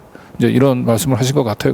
자, 그래도 우리가 현실적으로 윤석열이 또 이런 여론을 무시하고 거부권을 행사를 하게 되면 당연히 우리 국민의힘 쪽에서는 이제 위성정당을 만들 거예요. 그러면 위성정당이 나오게 되면 중앙선관위가 이제 등록을 받아줘야 하냐 이제 이런 문제가 이미 말씀드렸잖아요. 절대 받아주면 안 된다고. 네. 왜냐하면 위장 창당인데 위장 창당을 정당의 자유로 옹호할 수는 없거든요. 위장 이혼이 드러나 있는 상황에서 그것이 이혼의 자유에 해당한다고 옹호할 수는 없잖아요. 똑같지 않습니까? 네. 근데 선관위가 저 등록을 받아줘서 합법성을 부여하는 거는 위장 결혼인 게 밝혀지고 위장 폐업인 게 밝혀지고 위장 이혼인 게 밝혀지고 위장 전입인 게 밝혀졌는데도 위장의 자유가 있어. 아니 이혼의 자유, 결혼의 자유, 폐업의 자유, 전입의 자유가 있어라고 하면서 눈 감아주는 거하고 다를 게 없단 말이에요. 있을 수가 없는 거예요. 네, 중앙선관위가 이제 어떻게 보면 선거법 만들어진 룰이 있는데 심판으로서의 의무를 사실은 포기하는 거죠. 이런 유성정당 등록을 받아주게 되면 마지막으로 선거법 개정은 여야 합의가 필수다. 그러니까 결국 뭐 국민의힘 이쪽에서 동의하지 않으면 뭐 사실상 아무리 좋은 선거법 개정 논의도 다 무의에 그치는 거 아니냐 뭐 이런 취지의 의문일 것 같은데요. 그러니까 지금 저 내용이 이른바 게임의 룰을 선수가 빠진 상태로 주전 선수가 빠진 상태로 하면 안 된다 이 논리 아닙니까? 그러니까 게임의 룰인데 게임의 룰을 선수들이 직접 정하면 어떠냐면요. 선수들 보호하는 룰이 생겨요. 그래서 관중들이 원하는 묘기나 약간 위험성을 수반하는 묘기나 이런 것들은 억제되게 돼 있고요. 그 대신 관중이 정하게 하잖아요. 그러면 거꾸로가 됩니다. 그렇기 때문에 누가 정하느냐에 따라서 내용은 달라진다. 게임의 룰은. 우선 이게 첫 번째고요. 그럼 게임의 룰을 선수가 정하는 건 왜 안 되냐면 자기가 이해 당사자라서 안 돼요. 그러니까 선거법에 적용을 받는 선거법에 따라서 게임을 해야 되는 거대 양당과 그 소속 현역 의원들이 정하잖아요. 이거는 이해 충돌이에요. 국민의 관점에서 보면 대리인이 주인 집을 사고 파는데 주인도 대리하고 자기가 또 대리하는 거예요. 그러니까 그렇게 되면 자기 이익을 꾀하지. 주인 집값을 내리겠지. 그리고 그렇죠. 대리인 집을 주인한테 사고 판다. 그러면 주인이 불리하게 자기 집값을 막 올릴 거 아닙니까? 그래서 이건 금지되는 거거든. 자기 대리 금지의 원칙이 있어요. 그러니까 선거법이라든가 이런 많은 것들은요, 거대 양당이나 국회의원이 오히려 입법에 참여하면 안 되는 거예요. 적극적 참여가 아니라 개헌을 안 했기 때문에 입법권은 전적으로 국회에 속해서 마지막에 예스 노를 하는 건 몰라도 네. 안 자체를 국회의원이 만드는 건 틀린 겁니다. 정개특위 할아버지라도 틀린 거예요. 이거는 여야 합의가 아니라 여야 담합이라고 붙여야 되고요. 여야 거대 양당 카르텔 합의라고 해야 되는 거거든요. 여기에는 근본적으로 정의가 없는 겁니다. 자기 대리기 때문에. 네. 그래서 게임의 룰인데 어쩌고 저쩌고는 정말 얼어 죽을 소리다. 네. 흔한 얘기로 개소리다. 이렇게 보시면 되거든요. 근데 우리 모두가 빠져 있어 이런 거에. 그렇죠. 그래서 내가 여기 이거에는 정말 강력하게 반발하는 거예요. 앞에 정당 투표가 사표가 된다는 거하고 이 게임의 논리 이 두 개를 깨면은 길이 보입니다. 그러니까 공정거래법을 거래 당사자들인 기업들이 그 법을 정하는 것과 같은 이치잖아요.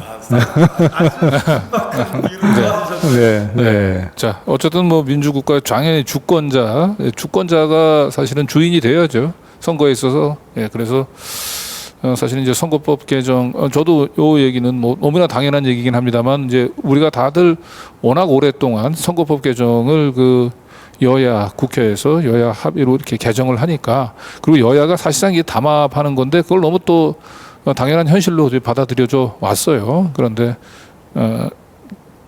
지금 우리가 이 선거법 개정은 이 여야가 맡겨야 될 것이 아니고 사실은 가장 바람직한 대의민주주의 실현을 위해서 그리고 늘 우리가 이 소수 정당의 이제 그 국회 진출해서 국회 다양성 확보라고 하는 거에 다들 동의하면서도 항상 이걸 우리 스스로 주권자가 나서서 선거법을 개정할 생각보다는 항상 이걸 여야의 항상 합의에 맡기는.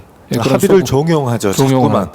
예, 그런 틀린 거예요. 예, 그런 통념에서는 좀 빠져나올 필요가 있을 것 같습니다. 예, 제3 독립기구가 해야 됩니다. 그게 무엇인지는 좀 이따 기회가 되면 말씀드릴게요.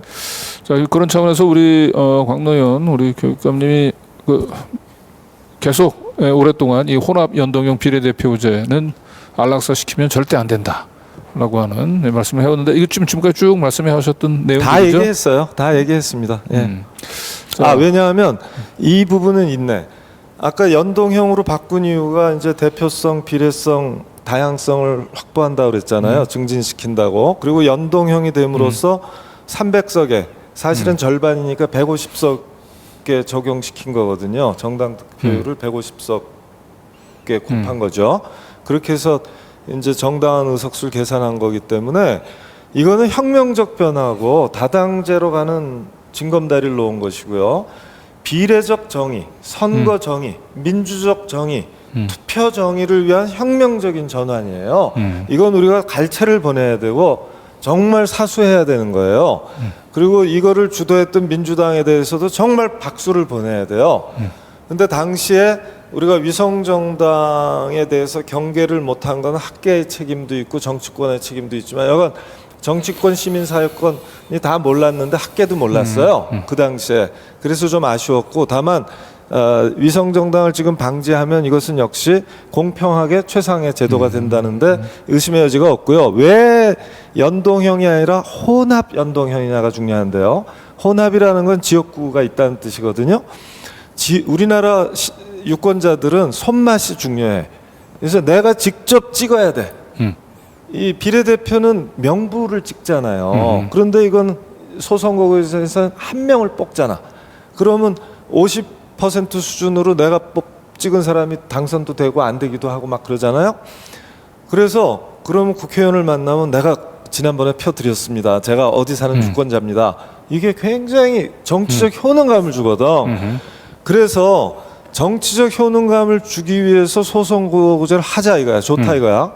그러나 소선거구제는 아까 말씀드린 것처럼 사표를 내장하고 있고 불비례성을 내장하고 있고 다양성, 그 획일성을 내장하고 있잖아요.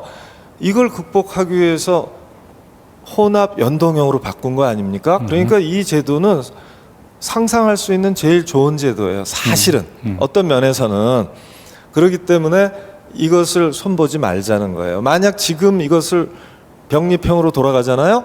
앞으로 10년 동안은 선거제 개편 씨알도 안 먹힐 겁니다. 난리를 쳐서 만드는 걸 바로 무력화하고 또 다시 조그마한 계산 앞에서 또 아예 돌아가기로 합의를 해줘 버리잖아요. 그러면서 여야 합의를 했으니까 국민들은 갠세하지 말아라, 이렇게 끼어들지 마십시오, 이렇게 하면 이거는 정말 정치관계법의 속성상, 선거법의 속성상 여야 합의는 담합이 될 수밖에 없는 기득권 조종에 불과하지 큰 변화를 만들 수가 없잖아요. 이거를 지금 국민들에게 숨기는 거나 마찬가지예요. 정직하지 못한 자세입니다. 네. 자, 우리가 너무 시간이 많이 흘러서 조금 빠르게 좀 진행을 해야 될 것 같은데요. 자, 요 다음은 우리가 이제 소선거구제에 대한 대안으로 우리 김진표 국회의장이 강조했던 안이죠. 이 지역구를 이제 도농복합안으로 해서, 이 도농복합안이라고 얘기하는 거는 이제 뭐 농촌 지역 같은 경우는 지금 이제 소선거구가 아니고 한 지역구에서 뭐 2명에서 한 5명 정도를 선출하자는 안인 거죠. 정확하게 말씀드리면 네. 도시는 지역구를 서울 같으면 49개로 나눌 실익이 없다. 가불병식에서. 그래서 네. 이거를 2명에서 4명 정도는 묵자. 그다음에 농촌은 안 그래도 지금 3개군, 4개군까지 있거든요. 네. 한 명 뽑는 게.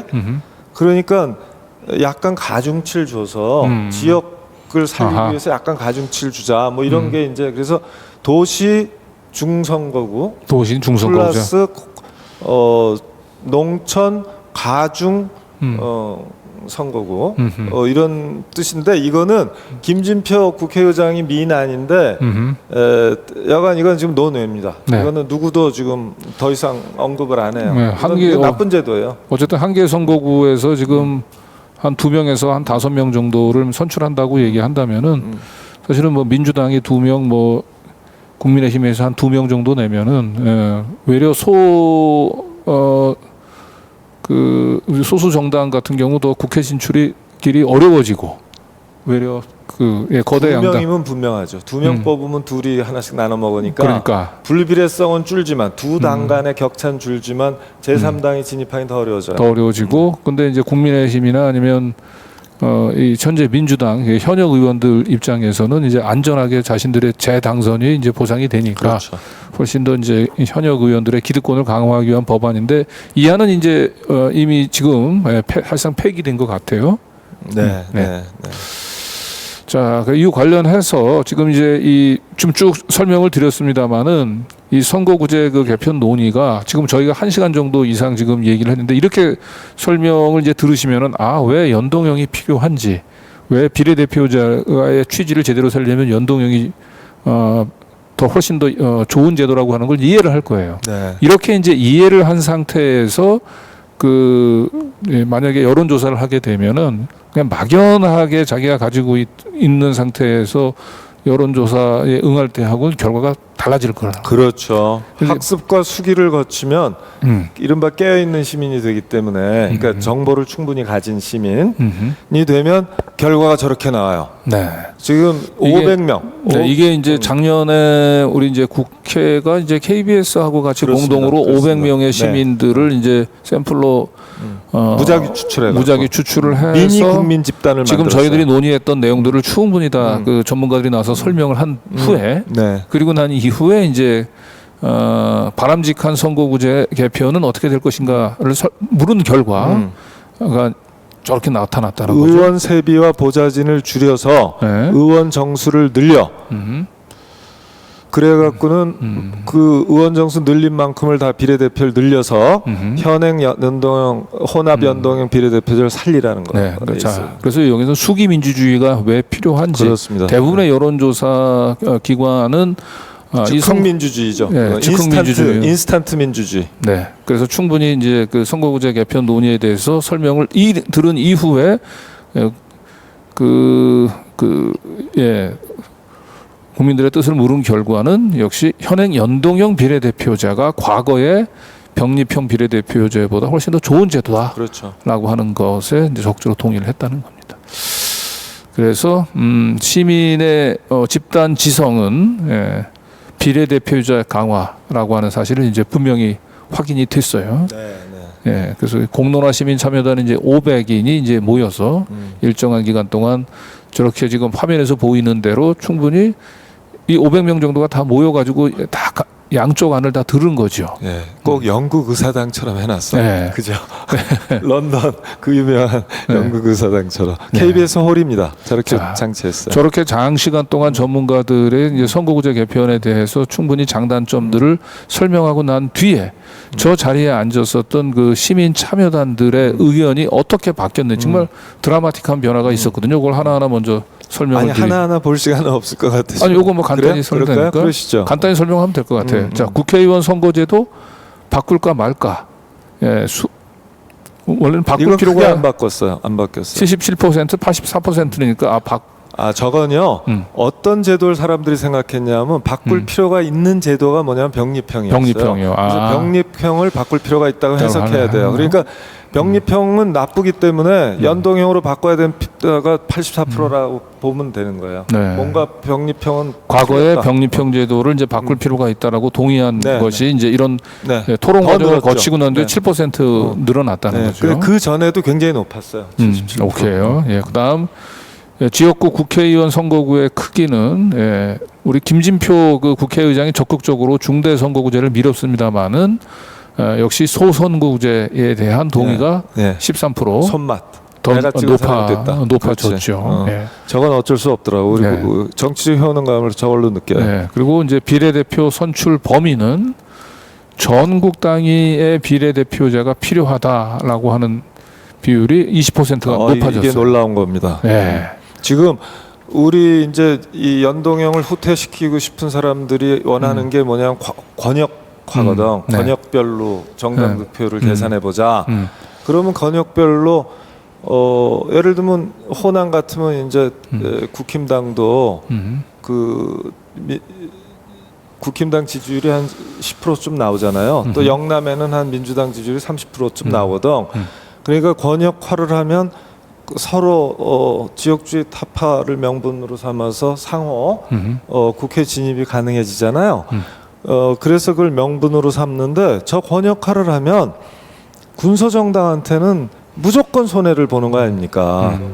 더 불리한 거죠. 그러니까 저건 양당제 고착 아니에요. 네, 그런 내용들을 충분히 설명을 듣고 난 뒤에 역시 그 유권자들의 선택은 전국 단위 비례대표제가 더 좋은 제도다라고 그렇죠. 하는 네. 이제 의견. 예. 저렇게 20%나 급증했잖아요. 그렇습니다. 이건 굉장히 눈에 띄는 결과 아닙니까? 그런데 최근에 이제 민주당 논의는 자꾸 저 권역 단위 비례대표제로 아니지 권역 단위를 권역으로 옮기자는 거죠. 권역을 권역으로. 예. 그래야 거대 양당이 좋지요. 양당이 합의하기가 좋지. 네네. 국힘이 합의해주기가 쉽죠. 네. 자, 그리고 다음 이제 지역구 의원과 비례대표 의원의 구성인데요. 요게 상당히 놀랄만한 변화가 있었는데. 그러네. 43%. 네, 비례대표 의원을 더 늘려야 되겠구나. 저 정도면 사회적 합의잖아. 70%면 사회적 합의거든. 그죠? 네. 사회적 합의가 이루어진 거야. 비례대표를 더 늘려야 된다는데. 네. 가장 놀라운 조사 결과예요. 그렇죠. 예. 그다음에 이 국회의원 숫자도 이 즉흥 민주주의하고는 전혀 다른 결과가 났어요. 그렇죠. 예. 그 더 늘려야 된다라고 하는 게 20%. 그리고 더 그러니까 줄여야 된다라고 하는 건 28%가 줄었어요. 저 줄은 거 보세요. 드라마틱하게 줄잖아요. 네. 그죠? 네. 그러네요. 가감을 따지면 48%의 변화가 있었네요. 네. 그러니까 엄청나게 차이가 나는 거거든요. 그러니까 국회의원 수를 정수를 줄이는 것이 무조건 기득권을 포기하고 이것이 이제 그 국회 개혁인 것처럼 얘기를 하는데 이 수기 민주주의, 이 토론 과정을 거친 시민들의 선택은 국회의원은 늘리는 게 더 바람직하다. 그렇죠. 라고 하는 거죠. 아, 이거 제가 꼭 말씀드리고 싶은 게 이제 나오네. 네. 이제야. 자, 이거 제가 진짜 얘기하고 싶은 거예요. 네. 근데 우리가 이제 시간이 많지는 않아서 요거 간략히 사실 이제 정치개혁 아까 얘기했던다만 정치개혁 얘기 나오면 무조건 국회의원 정수 줄이지. 이게 이제 단골 비례대표 줄이고. 비례대표 줄이 이러는데 지금 이 토론 과정을 거친 시민들의 선택은 비례대표 국회의원 정수를 늘리고 그 중에서도 비례대표를 더 늘려야 된다는 늘리고. 얘기가 나왔단 말이에요.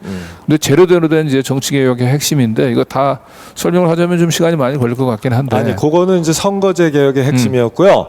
정치 개혁의 핵심은 선거제 개혁보다 더 중요한 정치 개혁 핵심이 있어요.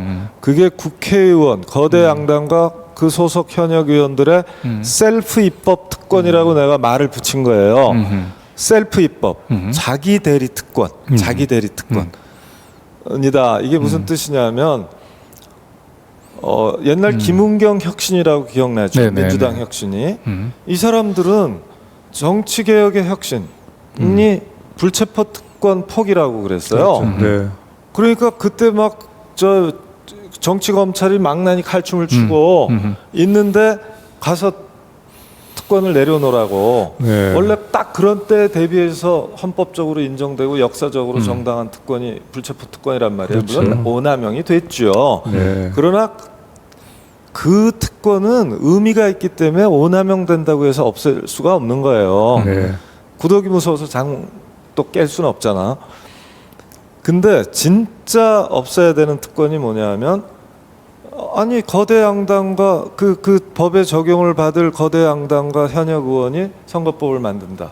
대기업더러 공정거래법 만들려고 그러고 어물전 설계를 고양이한테 맡기시고 이거 같은 거 아닙니까? 그래서 이 부분은 이거는 헌법과 법률로 보장되는 측면이 강해요. 지금 그잖아요. 입법권은 국회에 속하니까 결국 셀프 입법 특권도 정치관계법 이해충돌이 내장돼 있는 정치관계법에서도 입법권을 네. 국회가 행사라고 한 거거든. 그러니까 이거는 헌법의 한계고 현재 대의민주주의의 한계는 한계거든요. 네. 하나하나 이제 구체적인 내용을 좀 살펴보죠. 우리 각 교육감님이 그러시죠. 제안하는 네. 문제가 되는 셀프 입법 특권. 자, 우선 국회의원의 국무위원 겸직 특권. 예. 뭐 이거는 이제 내용들 잘 아시겠지만 국회의원들 하면서 뭐 장관으로 이제 임명이 되는 경우가 지금 허다하죠. 그리고 장관 하면서 국회의원을 겸직하는 이걸 뭐 그렇죠. 당연하게 생각하고 있었고. 근데 전혀 당연하지 않은 게 네. 우리가 지금 제일 극복하고자 하는 게 제왕적 대통령제 아니에요? 네네. 그 제왕적 대통령이라는 건 대통령은 안 그래도 제왕화해요. 미국 대통령도 제왕적 대통령이라는 지적을 받은 게 1950 몇 년대부터거든요. 그런데 대통령이 장관을 여당 국회의원 중진 중에서 뽑을 거 아닙니까? 그러면 제3선, 4선이 돼서 이제 대통령하고도 쓴소리를 할 수 있는 사람들이 다 장관을 원해요. 왜냐 장관을 해야 총리도 할 수 있고 대통령 후보도 될 수 있고 다음 국회의원도 또 될 수 있잖아요. 그러니까 그러면 대통령한테 쓴소리 하겠습니까? 바른 소리 못 하지. 장관을 내가 하고 싶은데. 그러네요. 그렇기 네. 때문에 철저하게 저거는 제왕적 대통령을 부르는 제도거든요. 그런데 국회의원 입장에서는 저게 너무 달콤한 거야. 우리가 정권 잡으면 나 장관 할 거거든. 안 없애지. 못 없어요. 네. 국민이 아무리 이건 제왕적 대통령제하고는 정면으로 배치되는 네. 거니까 네. 그걸 돕는 거니까 안 된다라고 해도 바꾸겠냐고 저걸. 네. 저 달콤한. 저건 국회법이에요. 저건 입법 사항이기 때문에 우리가 원하면 바꿀 수 있거든. 네. 그리고 3번 이제 선거구와 선출 방식 저 선거법. 저 설명을 했던 거고요. 그리고 대법원장 인증 등 중대 인사 사안에 대한 무기명 투표 특권. 아 저것도요. 대법원장 뽑고 국무총리 대법원장, 헌재재판소장, 국무총리는 인준이라고 그래갖고 인사청문회에서 부동의를 해버리면 임명을 못 하잖아요. 장관은 뭐 인사청문회와 상관없이 임명 강행을 하지만 저건 헌법적인 거거든. 그런데 그 탄핵도 그래요. 해임 건의도 그렇습니까? 그렇거든요. 이런 게 전부 다 중대 인사 사안이잖아요. 대통령의 인사 사안 또는 국회가 하는 인사 사안, 국회의장을 뽑는다든가 상임위원장, 장관급을 뽑는다든가 하는 걸 다 무기명 투표로 해놨어요. 여기엔 일장일단이 있습니다. 왜냐하면 소신 투표, 당론 투표에 얽매이지 말고 소신 투표하라는 뜻도 있어요. 그런데 지난번 이재명 대표 불체포 동의안을 20명 가까이가 동의해 줬잖아요. 그러면 국회의원쯤 되면 그걸 나라와 국익과 양심을 위해서 그렇게 표결했을 거 아닙니까? 그러면 사전에는 안 밝혀서 사후에는 내가 그렇게 했노라고 유권자한테 떳떳하게 밝히고 책임을 물어야 돼요. 그런데 실제로 입을 꼭 다물었잖아. 2명만 빼놓고는. 그러니까 이거는 무기명 투표 특권은 국회의원들한테만 좋지 국민이 책임을 물을 방도를 없어요. 중대한 사안에서. 중대한 정치 사안에서. 그래서 나는 무기명 투표는 무책임 투표다라고 봐야 되고 뿐만 아니라 이것이 특권인 이유는 이걸 아무도 무기명 투표를 기명 투표로 바꾸자는 법을 발의해서 통과시킬 수가 없거든요. 국회의원들은 이게 너무 좋은 걸 알거든. 그러니까 특권이 된 거지. 그래서 우리는 그럼 이 특권을 누가 만들었느냐? 이것도 국회법이잖아. 국회의원이 만든 거거든. 국회의원이 셀프 입법을 한 거죠. 그래서 셀프 입법을 통해서 특권을 만들어낸 거잖아요. 그렇기 때문에 원천 특권이 있고 파생 특권이 있지. 1차 특권이 있고 2차 특권이 있는데 1차 특권은 셀프 입법 특권이고요. 2차 특권, 파생 특권은 지금 쭉 나열하고 있는 것들입니다. 찾아보면 더 있어요. 네. 요 다음에 한번 좀 넘어가 보겠습니다. 셀프 입법 특권은 이제 어떤 의원 특권들을 만들어냈나? 첫 번째가 의원급여. 아무도 모르게 세계 톱이에요, 우리가. 지금 세계 톱 순위로 올랐군요. 3등. 그러면 지금 아까 국무위원 겸직 특권의 폐해는 이제 설명 충분하셨던 거예요. 제한적 대통령의 여당 중진 회의 수단. 그리고 3번 선거법 셀프 입법의 동력은 당지 당략과 재선 유불리고 그 두 가지에서 자유로울 수가 없어. 국익과 국민 의지가 아니라 당리 당략과 재선 유불리에서 자유롭지가 못하니까 틀린 거지. 네. 그래서 이해 충돌인 거죠. 그죠? 네. 전형적인 이해 충돌 네. 사안이죠. 그리고 중대 인사 사안에서 무기명 투표 이거 결국 국회의원만 편한 것 아닌가? 네. 그다음 마지막으로 마지막으로 원외 인사와 지방의원을 배제한 현역 의원만의 정치 자금 잔치. 지금 정치자금법에 따르면요, 현역 의원만 후원금을 받을 수 있어요. 현역 의원이 아닌 원외 인사는 3선 출신이건 4선 출신이건 그러니까 나경원이 됐든 뭐 누가 됐든 송영길이 됐든 단 1원도 누구한테 돈을 받으면 정치자금이라고 해도 걸리는 거거든요. 그런데 지방의원도 마찬가지예요. 광역의원, 기초의원 전부 다 1원도 못 걷어요. 그 이유는 뭐냐면 현역의원하고 수금 창구가 비슷하잖아. 지역구가 같으니까. 그러니까 그 다음에 원외 인사들은 현역의원의 잠재 라이벌들 아니에요. 다음 총선에서. 얼마나 얌체짓을 하는 겁니까? 정치 자금은 똑같이 원외 인사도 필요하고 지방의원도 필요한데 저 사람들은 다 배제하고 저것 때문에 노회찬 의원의 비극이 생긴 거예요. 그러고서는 세상에 법을 만들어도 어떻게 현역 의원이 만들었대지만 현역 의원이 정치 의원 독점한다라고 얼마나 치사하고 얌체입니까? 이런 게 특권이 아니고 뭡니까? 이런 걸 파쇄해야지. 그래야 국민들이 박수를 치는 거예요. 아 맞다 맞아. 저 공정거래법을 대기업에 맡길 수 없는 것처럼 선거법은 국회의원한테 맡기면 안 되지. 무슨 여야 합의 게임의 룰이라서 여야 합의 무슨 개소리야. 이렇게 국민 지식이 돼야 돼요. 이거를 정치 지도자들이 마이크 파워가 세고 빅 스피커를 달아놓은 사람들이 이재명 대표 같은 사람들이 계속 말을 해야 돼요. 그렇게 해서 국민 여러분 우리가 한국의 민주주의를 한 단계 전진시키려면 정치개혁을 해야 되고 지금 현 시대가 맞이한 4중 5중의 위기와 전환 상황을 헤쳐나가려면 정치 개혁을 해서 대응할 수 있어야 된다. 그 중에 핵심은 이 정치 개혁을 해야 되는데 그거는 정치 관계법을 고치는 것이고 이것은 의원 셀프 입법인데 이거는 안 된다. 그래서 우리 당은 의원 셀프 입법 특권을 극복하고 거기에 힘입고 있는 각가지 의원 특권들을 그걸 우리의 기득권으로 우리의 특권으로 버리겠다 이제 포기하겠다라고 당당하게 선언하고 22대 국회가 개원하는 즉시 그 KBS 500인 회의처럼 시민의회를 만들어서 개헌 시민의회, 선거법 시민의회, 기타 정치개혁 시민회회, 기타 정치개혁 시민회회 3개를 가동시켜서 국민의 깨어있는 의사를 확인하고 거기에서 70~80%의 내부 합의를 통해서 우리에게 권고안이 오면 그것을 그대로 우리의 개헌안 법률 개정안으로 삼아서 입법을 하겠다. 그렇게 해서 의원 특권 시대와 빠이빠이 하겠다.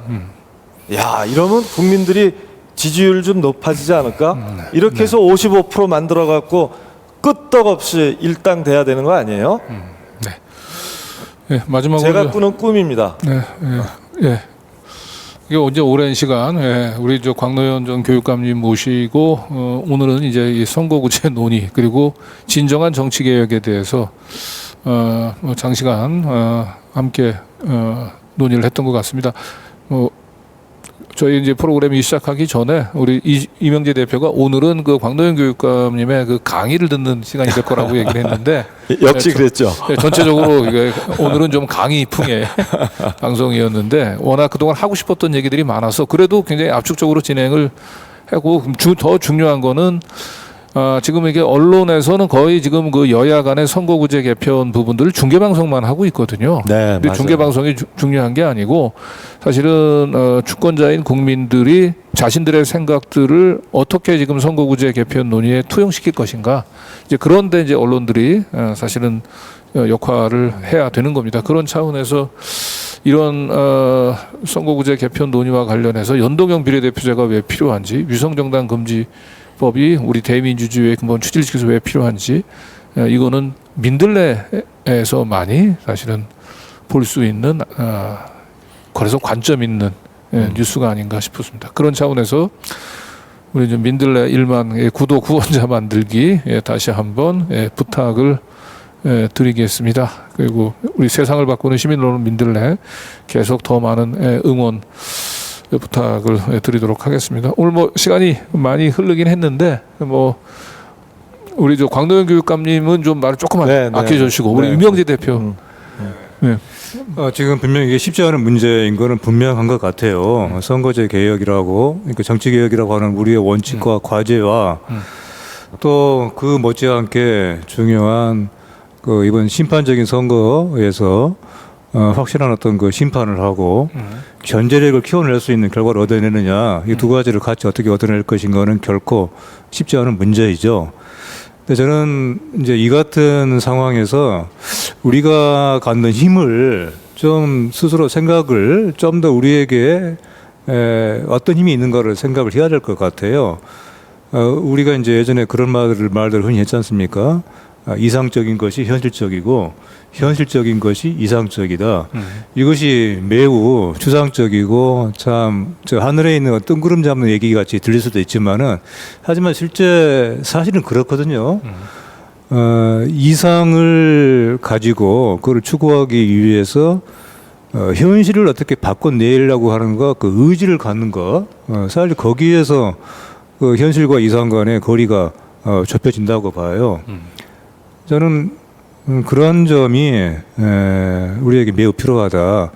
그렇지 않고는 계속 이렇게 고착된 상태에서 이 어떤 현실과 이상 간의 이런 거리가 매우 같이 상호 간에 공존하기 힘든 것으로 상충하는 것으로 그런 우리의 그 고정 통념 속에 갇혀 있게 되거든요. 그래서 물론 이게 매우 어려운 문제인 것은 사실이지만은 하지만 이것을 우리가 역동적으로 우리의 노력과 우리의 주체적인 이런 인식과 자각 속에서 그리고 얼마나 이것을 우리 각자가 좀 책임 있게 능동적으로 보여주느냐가 그것이 곧 이상과 현실, 어떤 원칙과 선거의 성적을 같이 얻어낼 수 있는 가장 기본적인 길이다.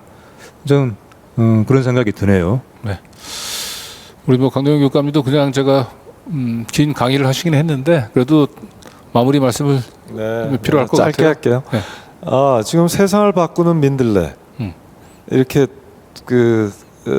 우리 슬로건이잖아요. 세상을 바꾸는 민들레. 세상을 바꾸는 힘 정치 개혁입니다. 세상을 바꾸는 힘 정치고요. 그 정치가 꼬라서는 후져서는 사회가 한 발도 앞으로 나아갈 수가 없잖아요. 그 정치 개혁의 핵심 당연히 정당 민주주의, 선거 민주주의 국가에서는 선거 개혁입니다. 그리고 이미 우리는 연동형, 혼합 연동형을 여러 가지 희석은 됐지만 갖고 있는 것이고요.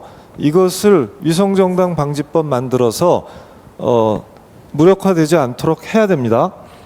거부권 행사하지 못하도록 사회적 압력과 올바른 이론과 압력으로 그러니까 이론과 연대로 압력을 넣어야 됩니다. 중앙선관위가 역할을 해야 됩니다.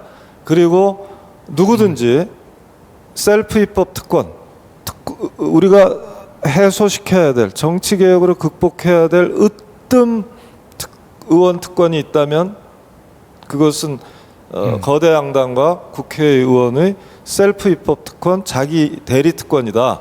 여기로부터 파생되는 여러 가지 의원 특권들 우리가 당연하게 여겼던 심지어는 이것들까지를 전부 다 내려놓는 것이 위대한 정치개혁의 출발이다. 결단이다. 이것이 민심을 움직여서 정당 지지율을 높여줄 것이고 그 힘으로 연동형에서도 튼튼하게 제1당이 될 수 있을 것이다 라고 저는 생각합니다. 네. 예, 저도 뭐 우리 탐사 보도를 추구하는 우리 뉴탐사 입장에서 이런 지금 정치 그 현안에 대해서 사실 다루지 못하는 그런 아쉬움이 있었는데 지금 워낙 그 여야 간에 지금 첨예한 그 이슈로 부상한 그 이 선거구제 그 개편 논의와 관련해서 오늘은 시청자 여러분들에게 깊은 고민을 할 수 있는 이런 시사점을 좀 던져준 것 같아서 뭐 저도 마음이 뿌듯하고 지금 저도 개인적으로 사실 깊은 고민을 하지 않은 것은 국민의 힘이 실질적으로 지금 연동형 그 폐지를 좀 주장하고 있고 그리고 연동형 폐지 안 되면은 이제 위성정당을 이제 뭐 국민의힘은 만들 것이고 그리고 힘들게 뭐 민주당이 위성정당 금지법을 만들어도 윤석열이 결국 거부권을 행사할 텐데라고 하는 이제 이러한 현실 인식을 전제로 해서 사실은 이럴 바에는 그냥 연동형 포기하고 그냥 병립형으로 가면서 그게 어떻게 보면 더 윤석열 이제 심판하는 데 효과적인 거 아니냐라고 하는 이런 생각들에 빠지기 쉬운데 오늘은 왜 우리가 연동형이 필요한지 그리고 연동형 제도가 도입이 되면 사실은 우리 용해인 의원 좀 국회에서 활동을 보지만 더 많은 용해인 의원들을 국회에 배출하는 것이 진정한 우리의 민주주의를 풍성하게 만드는 것이라고 하는 걸 우리가 확인할 수 있었지 않습니까? 그래서 연동형으로 가게 되면 국민의힘 쪽에만 더 좋은 결과가 나오고 윤석열 심판이 더 어려워진다라고 하는 이런 막연한 패배 의식에서 벗어나서 이 여야 간에 맡겨놓은 선거구제 개편 논의를 우리 시청자분들이 주권자로서 직접 국회에 준엄한 대의민주주의의 근본을 살리는 것은 연동제다. 우리는 더 많은 용인을 보고 싶다라고 하는 목소리를 지금 민주당 특히 민주당 쪽에 내주시는 게 필요한 때가 아닌가 생각합니다. 자, 두 분 오늘 장시간 우리 감사합니다. 자, 우리는 여기서 물러가겠습니다. 네, 감사합니다.